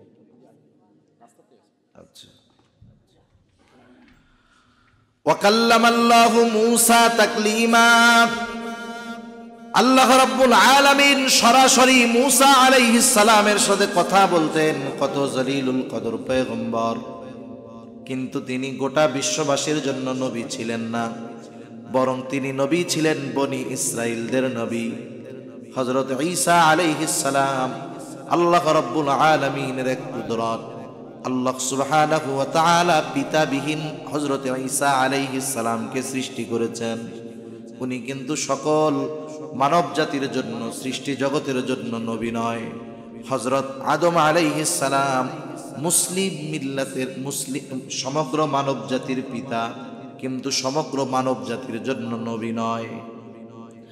আদম আলাইহিস সালাম আদি পিতা, মানব জাতির পিতা, কিন্তু সব মানবের জন্য নবী না। হযরত ইব্রাহিম আলাইহিস সালাম জলিলুল কদর পয়গম্বর, আল্লাহ তাআলা তার ব্যাপারে বলেন, মিল্লাতা আবিকুম ইব্রাহিম হুয়া সাম্মাকুমুল মুসলিমিন। আল্লাহ তাআলা বলেন, মুসলিম মিল্লাতের পিতা হলো ইব্রাহিম আলাইহিস সালাম। তিনি তোমাদের নাম রেখেছেন মুসলিম। তিনি সকল মুসলমানের পিতা, মুসলিম কওমের পিতা, মুসলিম মিল্লাতের পিতা, কিন্তু সব মুসলমানের জন্য তিনি নবী নন। হযরত আদম আলাইহিস সালাম, হযরত ইব্রাহিম আলাইহিস সালাম, কত বড় জলিলুল কদর পয়গম্বর এনারা কিন্তু সকলের জন্য নবী ছিলেন না। কিন্তু আমার আপনার নবীজির ব্যাপারে আল্লাহ রাব্বুল আলামিন বলেন, নবী আপনি বলেন, কুল ইয়া আইয়ুহান নাসু ইন্নী রাসূলুল্লাহি ইলাইকুম জামিআ। আমার আপনার নবীজির ব্যাপারে আল্লাহ তাআলা বলেন, আপনি বলেন, ইয়া আইয়ুহান নাস, হে মানব সম্প্রদায়, ইন্নী রাসূলুল্লাহি ইলাইকুম জামিআ, আমি তোমাদের সকলের নিকটে রাসূল হিসাবে প্রেরিত হয়েছি। তাহলে প্রত্যেকটা নবী যেই বংশ, যেই গোত্র, যেই এলাকার জন্য নবী, তার নবুয়তের পরিব্যাপ্তি সেই এলাকার ভিতর, ঠিক কিনা বলেন? বলেন তো, আপনাদের এলাকার মাননীয় এমপি মহোদয়, আপনাদের এলাকার মধ্যে ওনার এমপিত্বের এরিয়া আর এক এরিয়ায় গিয়ে উনি ওনার এমপির পাওয়ার দেখাতে পারবে নাকি? গোটা বাংলাদেশের মধ্যে মাননীয় প্রধানমন্ত্রীর পাওয়ার উনি ভারতে গিয়ে দেখাতে পারবে নাকি? তার মানে যেই নবী যেই গোত্রের জন্য, যেই বংশের জন্য, যেই শহরের জন্য, যেই দেশের জন্য তার নবুয়তির পরিব্যাপ্তি ছিল তত দূর, আমার আপনার নবীজির নবুয়তির পরিব্যাপ্তি কত দূর শোনেন। আমরা নামাজের মধ্যে সূরা ফাতিহা পড়ি, ইমামের পেছনে যখন পড়ি ইমামের কেরাত, মুসল্লির কেরাত, আবার যখন একা পড়ি নিজে সূরা ফাতিহা পড়ি। সূরা ফাতিহার শুরুতেই আমরা পড়ি আলহামদুলিল্লাহি রাব্বিল আলামিন। কি বলি? বলি সকল প্রশংসা আল্লাহর জন্য। কার জন্য? আল্লাহকে পরিচয় দিতে গিয়ে বলতেছে তিনি হলেন রব্বুল আলামিন। একসাথে পড়লে আলহামদুলিল্লাহি রাব্বিল আলামিন, স্বাভাবিক হবে রব্বুল আলামিন। আল্লাহ হলেন আলম এক বচন, আলামিন বহু বচন। আলম জগৎ, আলামিন জগৎ সমূহ। কত জগৎ আছে এর হিসাব কারো জানা? কদিন পর পর শোনেন না, এই একটা গ্রহ আবিষ্কার করছে, এই একটা জগৎ পাইছে, নতুন জগৎ, ওই দেশে যাবে, ওই দেশে যাবে। এরকম মহা আকাশে কত জগৎ আছে, এর হিসাব একমাত্র জানে কে? যত জগৎ আছে সব জগৎ সমূহের প্রতিপালক রব, প্রতিপালক কে? ওই আল্লাহ বলতেছে, যেই আল্লাহ জগৎ সমূহের প্রতিপালক, ওই রব আল্লাহ তাআলা আমার আপনার নবীর ব্যাপারে বলতেছেন, ওয়ামা আরসালনাকা ইল্লা রাহমাতাল লিল আলামিন। আল্লাহ তাআলা বলেন, ওয়ামা আরসালনাকা ইল্লা রাহমাতাল লিল আলামিন, আমি আপনাকে জগৎ সমূহের জন্য রহমত হিসাবে প্রেরণ করেছি। তার মানে আল্লাহ তাআলা হলেন জগৎ সমূহের রব, জগৎ সমূহের প্রতিপালক রব হলেন আল্লাহ, আর জগৎ সমূহের রহমত হলেন মুহাম্মাদুর রাসূলুল্লাহ সাল্লাল্লাহু আলাইহি ওয়াসাল্লাম। আপনারা কি কথা বুঝতেছেন না ঘুম আসতেছে? তাকবীর দেন, নারায়ে তাকবীর, নারায়ে তাকবীর। যাই হোক, ওলি ইবনে ওলি হাফেজ মাওলানা মুফতি ওলিউর রহমান সাহেব হযরত চলে আসতেছে, অল্প সময় আসবে, আসলে আমি আলোচনা শেষ করে দিব ইনশাআল্লাহ।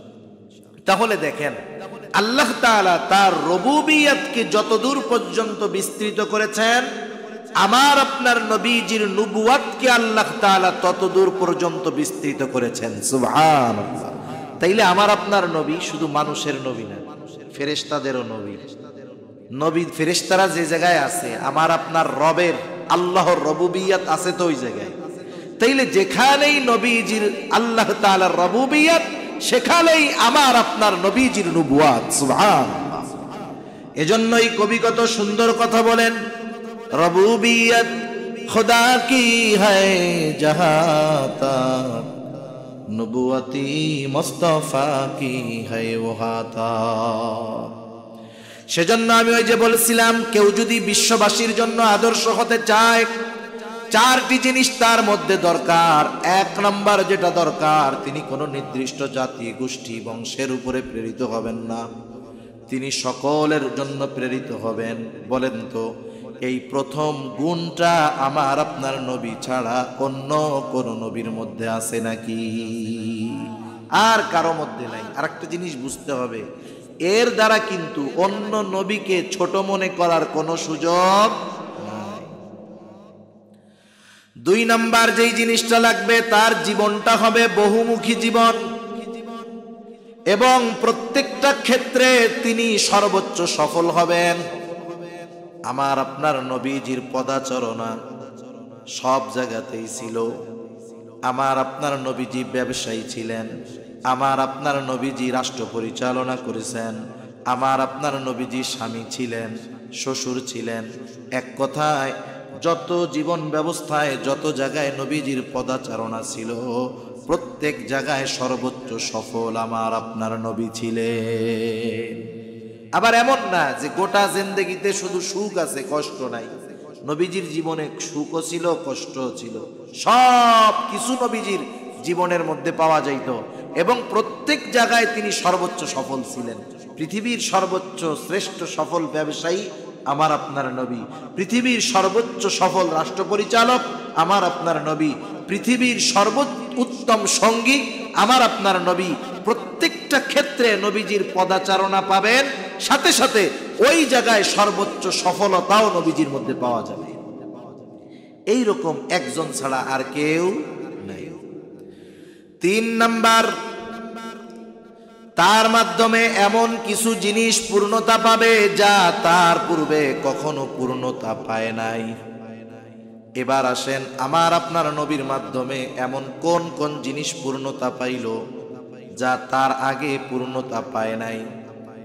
1 নাম্বার, আমার আপনার নবীজির মাধ্যমে আল্লাহ তাআলা শরীয়তের পূর্ণতা প্রদান করেছেন। বলেন তো, আমার আপনার নবীজির আগে আল্লাহ তাআলা কি শরীয়তের পূর্ণতা দিয়েছেন নাকি? এ কথাই আল্লাহ তাআলা কোরআনুল কারীমের মধ্যে বলেন, আল-ইয়াওমা আকমালতু লাকুম দীনাকুম ওয়া আতমামতু আলাইকুম নি'মাতি ওয়া রাদিতু লাকুমুল ইসলাম দীনা।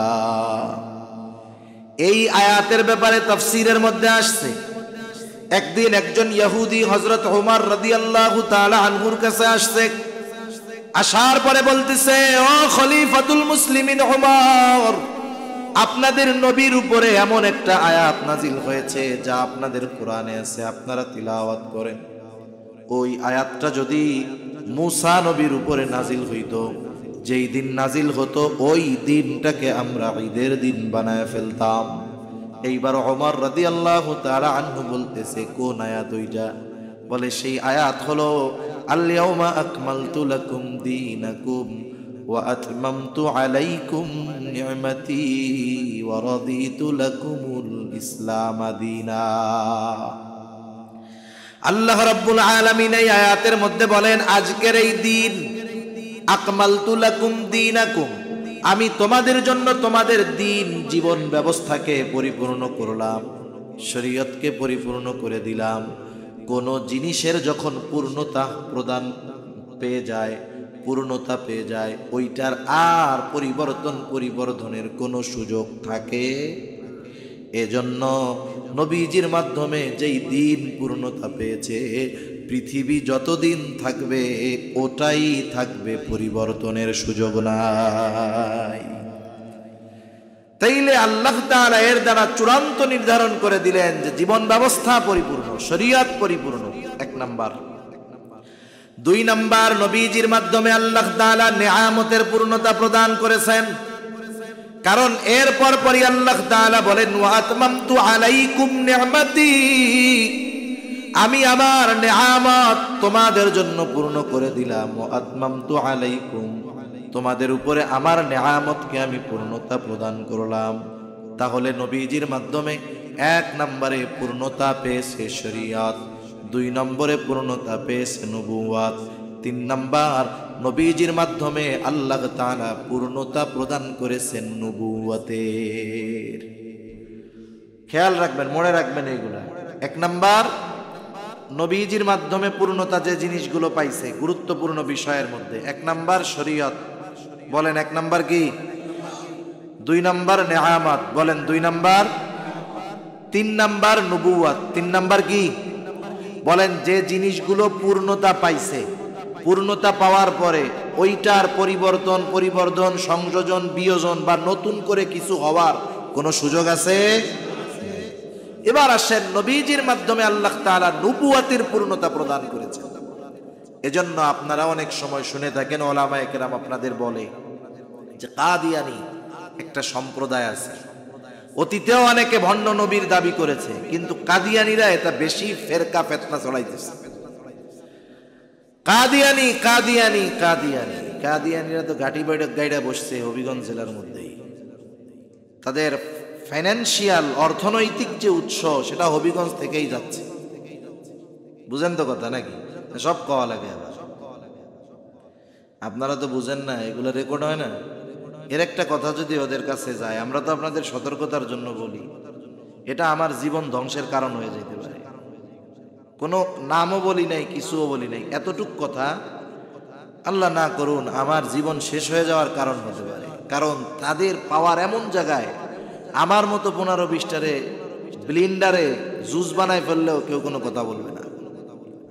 কিন্তু বাস্তবতা বলতে হয় যে এই কাদিয়ানীরা, এদের আকীদা বিশ্বাস হলো আমাদের নবী শেষ নবী নয়, বরং গোলাম মুহাম্মদ নবী। নাউজুবিল্লাহ বলেন। এরা কিন্তু অনলাইনে ব্যাপক প্রচার প্রসার করে। অনেকে বুঝে না, সরল মনা মুসলমান আমাদের ইয়াং জেনারেশন বোঝে না। অনেক সময় কেউ হুজুর রাখালি কয় কাদিয়ানীরা শেষ নবী মানে না। আমরা তো ইউটিউবে দেখলাম যে তারা শেষ নবীকে অস্বীকার করেন। তারা কি বলে জানেন? অনেকে তারা অনেক এখন ঘুরায় ফিরায় বলে, একটা জিনিস হলো অবিশ্বাস আর একটা হলো সংশয়। কারো মধ্যে অবিশ্বাসের আগে সংশয় মানে সন্দেহ সংশয় ঢুকে, এরপরে সে অবিশ্বাস করে। আমাদের দেশে একদল আছে নাস্তিক। নাস্তিক মানে সরাসরি আল্লাহকে স্রষ্টাকে অস্বীকার করে। আর এক দল আছে সংশয়বাদী। কি বাদী বলেন? কথা বুঝেন তো নাকি আবার হাই লেভেলের কথা হয়ে যায়? সংশয়বাদী কারা? ওরা বলে না যে স্রষ্টা নাই, আবার এও কয় না যে আছে। মুযাবযাবিনা বাইনা যালিক। ওরা আল্লাহকে অস্বীকারও করে না, বিশ্বাসও করে না, এটাও অবিশ্বাসী। এরাও কি? বেঈমান। বেঈমান। তা প্রথম ওই যে কথাগুলোর মাধ্যমে আমাদের তরুণ প্রজন্ম সাধারণদের মধ্যে সংশয় ঢুকায়া দেয়।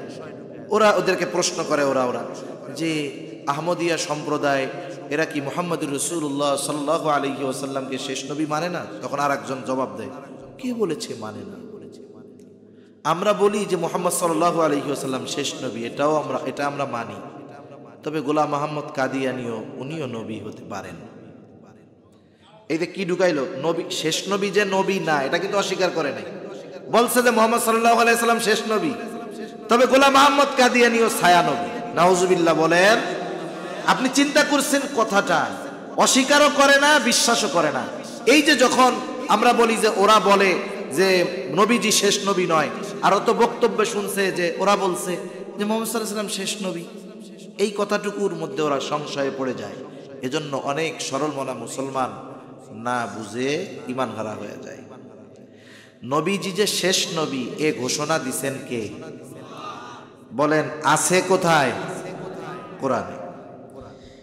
একজন মানুষ বেঈমান হওয়ার জন্য গোটা কোরআন অস্বীকার করা লাগে না। একজন মানুষ বেঈমান হওয়ার জন্য গোটা কোরআন অস্বীকার করা লাগবে না। কোরআনের একটা শব্দ, কোরআনের একটা আয়াত, কোরআনের একটা অক্ষর যদি কেউ অবিশ্বাস করে, একটা অক্ষর বেঈমান হওয়ার জন্য যথেষ্ট।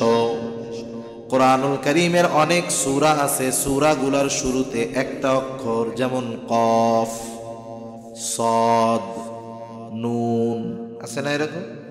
এগুলোর অর্থ কি? মুফাসসিরিনে কেরাম সোজা কথা লেখেন আল্লাহু আ'লামু বিমুরাদি। এর দ্বারা উদ্দেশ্য কি জানেন কে? এখন কেউ যদি বলে যার অর্থ জানি না, উদ্দেশ্য জানি না, মাকসাদ জানি না, ওইটা দরকার নাই, বাদ দাও। এই এক নুন যদি অস্বীকার করে ঈমান থাকবে না যাবে? কোরআনুল কারীমের সূরা আহজাবের মধ্যে আল্লাহ তাআলা স্পষ্ট বলে দিলেন, মা কানা মুহাম্মাদুন আবা আহাদিম মির রিজালিকুম ওয়ালাকির রাসূলুল্লাহ ওয়া খাতামান নাবিয়্যিন। আল্লাহ তাআলা বলেন, মুহাম্মদ সাল্লাল্লাহু আলাইহি ওয়াসাল্লাম তোমাদের কোন পুরুষের পিতা নন, ওয়ালাকির রাসূলুল্লাহ, তিনি হলেন আল্লাহর রাসূল, ওয়া খাতামান নাবিয়্যিন, এবং তিনি হলেন শেষ নবী। নবীজি যে খাতামুন নাবিয়্যিন, এ ঘোষণা কার? তাহলে খতমে নবুয়তের ঘোষণা দিছেন কে? এখন বলেন, কেউ যদি বলে যে নবীজির পরে আর এক নবী আছে, ছায়া নবী হোক, জিল্লি নবী হোক, আর যে নবী হোক, ঈমান থাকবে না যাবে? বিশ্বাস যারা করে ঈমান থাকবে না যাবে? তাদের যারা সমর্থন দিবে তাদের কথার ঈমান থাকবে না যাবে? এখন যারা খতমে নবুয়াত নিয়ে আন্দোলন করে, নবীজির খতমে নবুয়াত, যে নবীজির পরে আর কেউ নাই, এই আন্দোলন যারা করে, কেউ যদি তাদের বিরোধিতা করে, তারাও তো খতমে নবুয়াতের অস্বীকার করে, ঠিক কিনা বলেন? এজন্য আবার প্রশ্ন আছে যে হুজুর, তারা তো দেশে গ্যাঞ্জাম মারামারি করে না, এরা কোক না, এরা যতই বলুক যে নবীজির পরে নবী আছে, এরা বললেই কি নবী হয়ে যাইব? এরকম বলে কি বলে না? বলে। কিন্তু সমস্যাটা কোথায় আসে? সমস্যাটা হলো, আপনাদের এলাকায় অন্য ধর্মের লোক আছে না? হিন্দু আছে, বৌদ্ধ আছে, খ্রিস্টান আছে, অনেক ধর্মের লোক আছে। বলেন তো, এরা তাদের ধর্মীয় পরিচয় নিয়ে সমাজে বসবাস করে, রাষ্ট্রীয় সুবিধা, নাগরিক সুবিধা, অন্যান্য সুবিধা ভোগ করে কি করে না? কোনোদিন কোনো হুজুর আইসা কইছে 92% মুসলমানের দেশ, এই জায়গায় অন্য ধর্মের কাউকে হসপিটালে ভর্তি করা যাবে না, এরকম বলছে কেউ? নাগরিক সুবিধা পাবে না, এরকম কেউ বলছে? আমাদের কোনো বাধা নাই, কারণ তারা তাদের পরিচয় প্রকাশ করে সমাজে বসবাস করতেছে। তারা তাদের ধর্মীয় পরিচয়ের মধ্যে লেখে ইসলাম ধর্ম, আমরা লিখি ইসলাম, তারা লেখে হিন্দু, বৌদ্ধ, খ্রিস্টান, যে যে ধর্মের। তার মানে তাদের ধর্মীয় পরিচয়ের মধ্যে কোনো ছলচাতুরি নাই। এখন বলেন, কাদিয়ানীরা খতমে নবুয়ত অস্বীকার করার কারণে, খতমে নবুয়ত তো বুঝছেন যে আল্লাহ তাআলা বলছে মুহাম্মদুর রাসূলুল্লাহ শেষ নবী, আর ওরা যে কোনো ভাবে ঘুরায় ফিরায় বলে যে নবীজির পরে নবী আবার আরেকটা আছে। এখন বলেন, এ বিশ্বাস যারা করে ওরা ইমানদার না বেঈমান? আচ্ছা, তাইলে ওরা কোন ধর্মের অনুসারী? ওদের একটা ধর্মের নাম দিতে পারে, কাদিয়ানী ধর্ম, এই ধর্ম, সেই ধর্ম। কিন্তু সমস্যা কি জানেন? ওরা ওদের ধর্মীয় পরিচয় হিসাবে পরিচয় পেশ করে যে আমরাও মুসলিম। সমস্যাটা বোঝা গেছে? এখন দেখেন, হিন্দু তার পরিচয় প্রকাশ করে সে সমাজের সব সুযোগ সুবিধা ভোগ করতেছে, কোনো আপত্তি আমাদের নেই। অন্যান্য ধর্মাবলম্বী করতেছে, আপত্তি নাই। কাদিয়ানীরাও করবে ভোগ, রাষ্ট্রীয় সুযোগ সুবিধা, কোনো আপত্তি নাই। তবে মুসলিম পরিচয়ে নয়, কাফের পরিচয়ে, ঠিক কিনা বলে? এই দাবিটাই আমাদের, যার কিছু দরকার নেই। আমরা তো বলি নাই দেশ থেকে বাইর করে দেন, পিটায় মেরে ফেলেন, এসব কিচ্ছু বলি নাই। শুধু এতটুকু সিদ্ধান্ত নিতে হবে যে যারা কাদিয়ানী মতবাদের উপরে বিশ্বাসী, এরা নিজেদেরকে মুসলিম পরিচয় দিতে পারবে না, এরা কাফের। এদের নতুন ধর্মীয় নাম, ধর্মীয় পরিচয় দিয়ে সমাজে বসবাস করবে, যাতে করে মুসলমানের সমাজে মুসলমান পরিচয় দিয়ে মুসলমানদের ঈমান নিয়ে ছলচাতুরি না করতে পারে, ঠিক কিনা বলেন?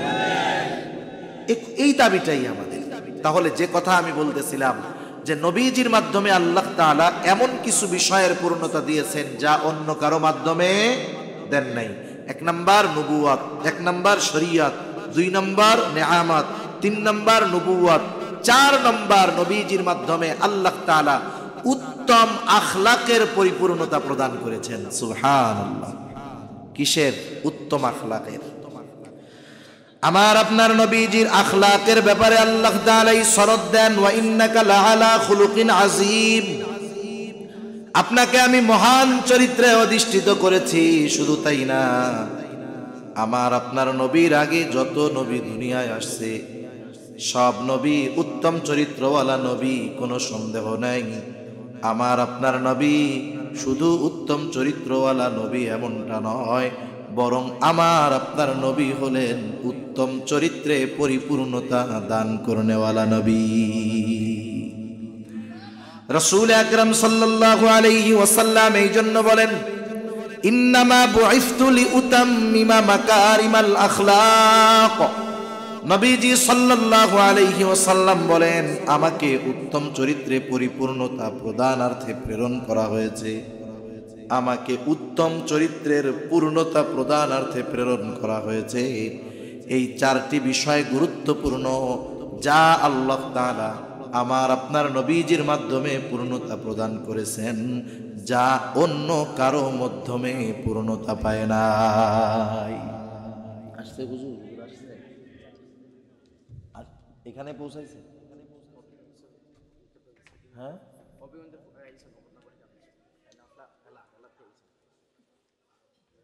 হবিগঞ্জ আছে এখনো, তাহলে অন্য কাউরে আনেন, আমি তো শেষ করে দিচ্ছি আলোচনা। 1 ঘন্টা 20 মিনিট 1.5 ঘন্টা হয়ে যাচ্ছে, এমনি তো আমার অসুস্থতার মধ্যে আছি। এর বিধিবিধান এবং তার সিরাত জীবনী আমাদের কাছে নির্ভুলভাবে যথাযথভাবে পৌঁছাতে হবে। নবীজি সাল্লাল্লাহু আলাইহি ওয়াসাল্লামের কাছে প্রেরিত ওহী কোরআনুল কারীম। বসেন, আপনারা জানবেন, বসেন, এত কষ্ট করে বসে রয়েছেন। আমি তো 1 ঘন্টা কথা বলতাম, 1 ঘন্টা 1.5 ঘন্টা হয়ে যাইতেছে। একজন সম্মানিত মুআজ্জাজ মেহমান আসতেছে, তার জন্য আমি বসে আছি, নাহলে এত সময় আমি কথা বলতাম না। কারণ আমার কথার মধ্যে গান বাদ্য নাই, তো জিকির নাই, ড্যান্স নাই। যে কথাগুলো এটা ফখর না শকর করে বলতেছে। আমরা আধা ঘন্টায় যে কথা বলি, অনেক বক্তা 3 ঘন্টা বয়ানেও সে কথা বলবে না।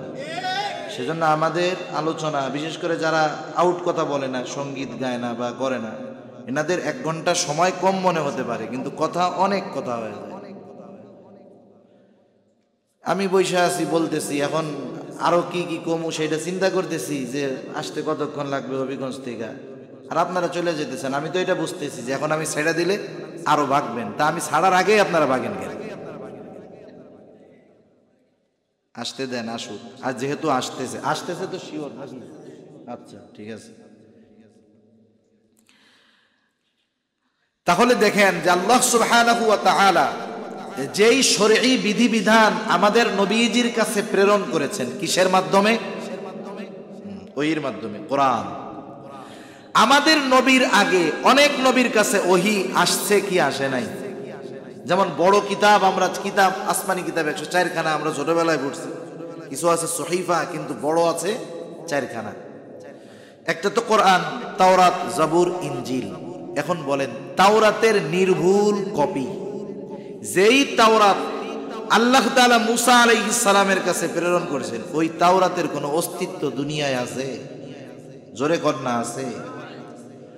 জবুর দাউদ আলাইহিস সালামের কাছে আল্লাহ নাজিল করেছেন, জবুরের অস্তিত্ব আছে? ইনজিল ঈসা আলাইহিস সালামের কাছে আল্লাহ নাজিল করেছেন, ইনজিলের অস্তিত্ব আছে? নাই। শুধু তাই না, নবী দুনিয়া থেকে গেছে, মুসা আলাইহিস সালাম দুনিয়া থেকে যাওয়ার পরে 100 বছরও লাগে নাই, তাওরাতের 12টা বাজায় দিয়েছে ওরা। মূল তাওরাত হাওয়া বানায় ফেলছে। ঈসা আলাইহিস সালাম দুনিয়া থেকে যাওয়ার 100 বছরও লাগে নাই, সেন্ট পল টল এরকম কয় গোষ্ঠী মিলা তাওরাতের 12টা বাজায় দিয়েছে। এখন বাজারে যেই তাওরাত ইনজিল পাওয়া যায়, সব ওদের মন গড়া কথা ঢুকায় দিছে। দেখেন, আসমানি কিতাব ইনজিল পরিবর্তন হতে 100 বছরও লাগে নাই, কিন্তু এই কোরআন 1500 বছর আগে আল্লাহ তাআলা আমার আপনার নবীর উপরে নাজিল করছেন। 1500 বছর পার হয়ে গেছে। বলেন তো, একটা নুক্তা পরিবর্তন হয়েছে নাকি? হায় হায়, কিয়ামত পর্যন্ত যতদিন মানব জাতি দুনিয়ায় থাকবে, এই কোরআনের একটা অক্ষর পরিবর্তন করার কোনো সুযোগ নাই। সুবহান। তাহলে বলেন, কেউ যদি এই জামানায় মুসা আলাইহিস সালামের শরীয়তের উপরে চলতে চায়, নবীজির শরীয়ত আসার পরে ওগুলা সব কি হয়েছে? মানসুখ হয়ে গেছে, রহিত হয়ে গেছে। কেউ যদি চায়ও, চাওয়ার জন্য কি দরকার? চলতে চাইলে নির্ভুল পথ নির্দেশিকা দরকার। আমাদের পথ নির্দেশিকা তো আল কোরআন। এখন বলেন তো, মুসা আলাইহিস সালামের শরীয়তের উপরে যদি কেউ চলতে চায়, সুযোগ থাকলেও সম্ভব নাই। সম্ভব আছে? কারণ তাওরাতেরই তো আসল কপি নাই। সেজন্য দেখেন, তার কাছে প্রেরিত ওহী নির্ভুলভাবে আমাদের কাছে পৌঁছাতে হবে। ১৫০০ বছর পার হয়ে গেছে, আমার আপনার নবীজির কাছে যেই ওহী প্রেরিত হয়েছে একটা নুক্তা পর্যন্ত পরিবর্তন হয় নাই, কিয়ামত পর্যন্ত হবে না। সাথে সাথে ওই যে যিনি যার কাছে ওই শরীয়তের আগমন ঘটেছে তার ব্যাপারে তার সিরাত, তার জীবন আদর্শ, তার জীবনী আমাদের কাছে নির্ভুলভাবে পৌঁছাতে হবে। এখন বলেন, নবীজির জীবন আদর্শ, সিরাত, এই বিষয়গুলো আমাদের কাছে নির্ভুলভাবে পৌঁছায় আছে হাদিসের মাধ্যমে। কিসের মাধ্যমে? আরে জোরে বলেন, কিসের মাধ্যমে? হাদিসের মাধ্যমে। এখন যারা হাদিস সংগ্রহ করতেন তারা কতটা সচেষ্ট আর সতর্কতার সাথে করতেন, ছোট্ট দুইটা ঘটনা বললে বুঝতে সহজ হবে। যারা মুহাদ্দিস, খাঁটি আহলে হাদিসের, আমার আগে হযরত আহলে হাদিসের কথা কইছে না, এখন তো কি কইতে হয়, পায়খানা কইরা সুসে না, মুইতা পানি নাই না, উনিও আহলে হাদিসের শাইখ আছে না, এরকম আহলে হাদিস। তা যাই হোক, আসল আহলে হাদিস হলো মুহাদ্দিসিনে কেরাম। হাদিসের পরিভাষায় আহলে হাদিস কারা? মুহাদ্দিসিনে কেরাম। এই যে যাদের হাদিসের সংকলন আমরা পড়ি, ইমাম বুখারী উনি আহলে হাদিস, উনি অরিজিনাল আহলে হাদিস। এরকম মুহাদ্দিস যারা, ওনারা আসল আহলে হাদিস। ইমাম মুসলিম আহলে হাদিস। এখন দেখেন, ওনারা হাদিস সংগ্রহ করছেন। হাদিস সংগ্রহ করার ক্ষেত্রে যার থেকে হাদিস সংগ্রহ করা হবে সেই ব্যক্তির চারিত্রিক কোনো ত্রুটি থাকতে পারবে না। সোজা কথায়, আহলে হাদিস হইতে হইলে তার জীবনে চারিত্রিক কোনো ত্রুটি থাকতে পারবে, এমন কি তার ব্যাপারে মিথ্যা কোনো অপবাদ দেওয়ার সুযোগও কেউ পাবে না। ইমাম বুখারী রাহমাতুল্লাহি আলাইহি নিজের চরিত্রকে একেবারে পাপ পঙ্কিলতা মুক্ত তো রাখছেন, সাথে সাথে কেউ যদি আমার আপনার ব্যাপারে মিথ্যা অপবাদ দেয়, এটা আমার চারিত্রিক কোনো খারাপ বিষয় নয়, বরং অপবাদ দিয়েছে, মিথ্যা অপবাদ, ঠিক না? কিন্তু এরপরেও ওই অপরাধের সাথে আমি জড়িত নাই, কিন্তু মিথ্যা অপবাদও যদি দেয়, মানুষজন বলবে না আরে কিছু রটে কিছু বটে, এরকম বলবে না? অথচ আমি অপরাধটা করি নাই। আসছে নাকি হুজুর? আসছে? ইমাম বুখারী রাহমাতুল্লাহি আলাইহি সফরে বের হয়েছেন, নৌপথের সফর, নৌকায় সফর।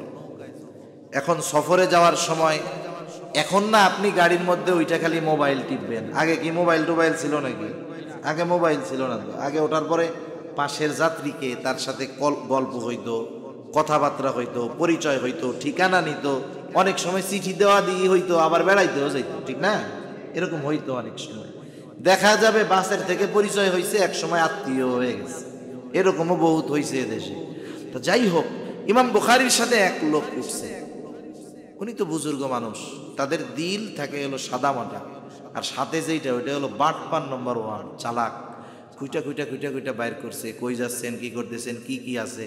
তাই ইমাম বুখারী সরলতার সাথে বলে দিছে যে শোনেন, আমার কাছে 1000 স্বর্ণ মুদ্রার একটা ব্যাগ আছে। 1000 কি মুদ্রা? স্বর্ণ মুদ্রা। এখন এর কোটি কোটি টাকা হবে। যাই হোক, এটাও তো ও জানছে, নিশ্চিত হয়েছে যে ওনার কাছে আছে। এবার রাত্রে সবাই নৌকার মধ্যেই ঘুমাইতেছে, নৌকা থেকে কেউ নামেও নাই, কেউ উঠেও নাই। সবার আগে সকালে ঘুম থেকে উঠা ওই সিটিং বাস কইতেছে, আরে কাম সারা, কান্নাকাটি করে, কি হয়েছে রে? আমার 1000 স্বর্ণ মুদ্রার একটা থলে চুরি হয়ে গেছে। চিন্তা করছেন? এখন ইমাম বুখারী রাহমাতুল্লাহি আলাইহি, আল্লাহ তাআলা তো তাকে কত সূক্ষ্ম জ্ঞান দিয়েছে, বুঝতে পারছে যে ওই বাটপার আমার কাছ থেকে খোঁজ খবর যায় না, এখনই করতেছে। কারণ এখন সবাই চেক করবে, কেউ তো ওঠেও নাই নামেও নাই, চেক করবে সবাই, যার কাছে পাওয়া যাবে সেই তো চোর, যদিও মালিক সে। উনি চিন্তা করতেছে যে এটা আমার কাছে যদি থাকেও পায়ও, আমি প্রমাণ করতে পারবো যে এটা আমার। তবে এই মানুষগুলোর যদি আমার ব্যাপারে সংশয় চলে আসে, এটা তো আমার জন্য বড় ক্ষতির কারণ হয়ে যেতে পারে। তাইলে কি হইতো জানেন? এই ঘটনাটা যদি এরকম ঘটতো, আমার মনে হয় অনেক সময় দেখবেন একজন মুহাদ্দিস এক রাবির ব্যাপারে বলে না উনি বিশ্বস্ত, ওই রাবি মানে হাদিস বর্ণনাকারী। বুঝেন তো কথা? এই সব কথা সবসময় কইলে তো বোঝা যায় না। একজন বলতেছে যে ওই ব্যক্তিটা হাদিস বর্ণনাকারী, সে সত্যবাদী, তার হাদিস গ্রহণ করা যায়, সে আমানতদার। ওই লোকের ব্যাপারে আরেকজন বলে না, ওনার ব্যাপারে এরকম একটা উল্টাপাল্টা কথা আছে। তাহলে কি হইতো জানেন? এই জামানায় ইমাম বুখারীর বর্ণিত হাদিসও হয়তো কেউ বলতো এরকম যে না না, একবার নৌকার মধ্যে 1000 স্বর্ণ মুদ্রা চুরির অপবাদ ওনার নামে উঠছিল। এই চিন্তা করে হয়তো ওনার ব্যাপারে গ্রহণযোগ্যতা কমতো। উনি চিন্তা করলেন কি করা যায়, এ তো বড় ক্ষতি হয়ে যাবে। আস্তে কইরা স্বর্ণ মুদ্রা সমুদ্রের মধ্যে ফালায় দিচ্ছে। এখন সবাইরে যখন খুঁজা টুইজা স্বর্ণ মুদ্রা পায় নাই, এই যে লোকটা লাফায় উঠছে যে স্বর্ণ চুরি হয়েছে, ওরা সবাই তিরস্কার করবে না? এই বেটা খালি খালি কাম পায় না, মানুষকে হয়রানি করছে, ধর্মিয়া আপনার জন্য সবাই এরকম তালাশ করলাম, একটা লজ্জাজনক বিষয় না? এখন নৌকা গন্তব্যে পৌঁছাইছে, নামার পরে আসতে যায় কই হুজুর সে স্বর্ণ মুদ্রা থইলা গেল কোথায়? একটু চিন্তা করে দেখেন, একজন মুহাদ্দিস শুধুমাত্র তার চরিত্রের ব্যাপারে কোনো মিথ্যা প্রশ্নও যেন না ওঠে, এই জন্য 1000 স্বর্ণ মুদ্রা বিসর্জন দিতেও তারা দ্বিধাবোধ করে নাই। সুবহানাল্লাহ। মানে নবীজির হাদিস আমাদের কাছে কেমনে পৌঁছাইছে, কাদের মাধ্যমে পৌঁছাইছে, তারা কেমন, তাদের কথা গ্রহণ করা যায় কিনা, এই জন্য আমি ওই ব্যক্তিদের দুই একটা কথা বলতেছি। এক মুহাদ্দিস গেছে, শুনছে একজনের কাছে একটা হাদিস আছে, 1 মাসের পথ অতিক্রম করে ওই লোকের কাছে গেছে। গাড়ি, রেলগাড়ি, ট্রেন, বিমান, হেলিকপ্টার তো আর ছিল না, পায়ে হেঁটে, নৌপথে, বিভিন্ন প্রাণীতে সাওয়ারিতে চড়ে, ঘোড়ায় চড়ে, গাধায় চড়ে, গরুর গাড়িতে চড়ে গেছে কোনো মতে। 1 মাসের সফর, গাড়িতে সফর করে তাই আমরা অসুস্থ হয়ে যেতেছি। 1 মাসের সফর পার হয়ে গেছে। ওই জায়গায় বাড়িতে যে টোকা দিছে, খুঁজা টুজা বের করছে, কোথায় ওই লোক? বাড়ির থেকে বলতেছে উনি ওই যে ওই পাশে উটকে খাবার দিতে গেছে। এখন লোকটা চিন্তা করলেন, তাহলে যেহেতু আমি হাদিস সংগ্রহের জন্য আসছি, আমিও ওনার কাছে যাই, একটু কথাবার্তা বলি। এখন যাওয়ার পরে দেখে একটা লোক তার প্রাণীরে উটরে খাবার দেওয়ার জন্য বসে আছে। স্বাভাবিকভাবে আমরা যখন কোনো প্রাণীর সাথে কথা বলার কিছু ভাষা আছে, আপনি যদি বিড়াল রে খাইতে দিতে চান কি করেন? এরকম বললে বিড়াল কি করে? কাছে চলে আসে, বুঝে যা আমারে খাবার দিবে। মুরগিরে খাবার দেওয়ার জন্য ভাষা আছে, এটা আমাদের মা বোনরা ভালো পারে, যারা পারে, যেই ওই আওয়াজ করে সবগুলো দৌড়ে কাছে চলে আসে। এইরকম প্রত্যেকটা প্রাণীর সাথে মানুষের কমিউনিকেশনের কিছু শব্দ আছে, ভাষা আছে। এখন ওই লোকটার উটটা ছুঁইটা দূরে চলে গেছে, উটরে ডাকবে কেমনে? খাবারের পাত্র দেখায় বাড়ি দিচ্ছে এরকম। যখন বাড়ি দিছে, উট মনে করবে কি আমাকে কি দিবে? খাবার দিবে। উট কাছে আসছে, ওটারে বাইন্দা রাখছে, খাবার দাবার দেয় নাই। এই দৃশ্য ওই লোকটা দেখছে, দেখার পরে চিন্তা করে হায় রে, আমি 1 মাস সফর কইরা এমন একজন লোকের কাছ থেকে হাদিস শুনতে আসলাম যে একটা অবলা প্রাণীকে এরকম ধোকা দিল। না না, এর থেকে হাদিস গ্রহণ করা যাবে না। আবার কষ্ট করে 1 মাসের পথ ফিরে গেছে। একটু চিন্তা করে দেখেন যে নবীজি সাল্লাল্লাহু আলাইহি ওয়াসাল্লামের সম্পর্কে আমরা যে হাদিসগুলো পেয়েছি, এই হাদিসগুলো কতটা সতর্কতার সাথে, সচেষ্টতার সাথে, নির্ভুলভাবে, আমানতদারিতার সাথে আমাদের কাছে পৌঁছানো হয়েছে। এজন্য আপনি অতীতের কোন নবীর তার গোটা জীবনীর সব কিছু অতীতের কোন নবীজির উম্মতের কাছে পাওয়া যাইতো না, তাদের কাছে ছিলও না। কিন্তু আমার আপনার নবীর চুল কেমন ছিল হাদিসে আছে না নাই? নবীজির পা কেমন ছিল আছে না নাই? আরে নখ কেমন ছিল তাও আছে, কেমনে চলতেন তাও আছে, কোথায় সিঁধি কাটতেন তাও আছে, দাড়ি কয়টা পাকছে তাও আছে, নবী কেমনে চলতেন তাও আছে, কেমনে ঘুমাইতেন তাও আছে, কথা বলার ভাব কেমন ছিল তাও আছে, চেহারার উজ্জ্বলতা কেমন ছিল তাও আছে। তাহলে নবীজির ব্যক্তিগত বিষয়ের সব কিছু আর আদর্শ আখলাকেরও সব কিছু নির্ভুলভাবে আমাদের কাছে পৌঁছাইছে কি পৌঁছায় নাই? অতীতের কোন নবীর উম্মত এই তার নবীর ব্যাপারে এত বিস্তারিত সুন্দরভাবে জানে না যতটা আমরা জানি, আমাদের জানার সুযোগ আছে। তাহলে 4 নম্বর যেই বিষয়টা ছিল সেই নবীর কাছে আল্লাহ প্রদত্ত যেই শরীয়তের বিধিবিধান, সাথে সাথে তার বিস্তারিত পরিচিতি, তার আখলাক, এগুলো আমাদের কাছে নির্ভুলভাবে পৌঁছাতে হবে। এটা একমাত্র আমার আপনার নবী এবং তার কাছে প্রেরিত শরীয়ত নির্ভুলভাবে আমাদের কাছে পৌঁছাইছে, আর কারণটা পৌঁছায় নাই, কোনো উম্মতের কাছে সংরক্ষিত ছিল না। এই চারটা জিনিস আমাদের পরিপূর্ণ একজনের মধ্যে পাওয়া যায়, যিনি হলেন মুহাম্মাদুর রাসূলুল্লাহ সাল্লাল্লাহু আলাইহি ওয়াসাল্লাম। আর এই কারণেই তিনি সমগ্র বিশ্বের সকলের জন্য আদর্শ। শুধু তাই না, তার আদর্শকে যদি একজন অমুসলিমও অনুসরণ করে, তার দুনিয়ার জিন্দেগি উজ্জ্বল হয়ে যাবে। কারণ তিনি তো শুধুমাত্র মসজিদ আর নামাজ কালাম পড়ছেন, পড়াইছেন, এগুলো না, উনি রাষ্ট্র চালাইছেন না, রাষ্ট্র চালাইছেন, যুদ্ধের ময়দানে যুদ্ধ করছেন না, সেনাপতি ছিলেন না। নবীজির ব্যাপারে আনাস রাদিয়াল্লাহু তাআলা আনহু কি বলেন?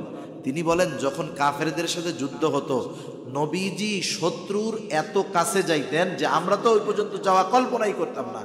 আমরা প্রচন্ড রকমের ভীত হয়ে যেতাম যে নবীজি শত্রুর এত কাছে চলে যাইতেন যে আমরা তখন ওনাকে নিয়ে চিন্তিত থাকতাম। নবীজির বীরত্ব ছিল এরকম। নবীজি সফল সেনানায়ক ছিলেন, সমরনায়ক ছিলেন। এমন একজন মহান ব্যক্তিত্বের আদর্শ আমরা যদি অনুসরণ করি, আমাদের দুনিয়া আখিরাত উজ্জ্বল। ঠিক কিনা বলেন? একটু শুনেন না।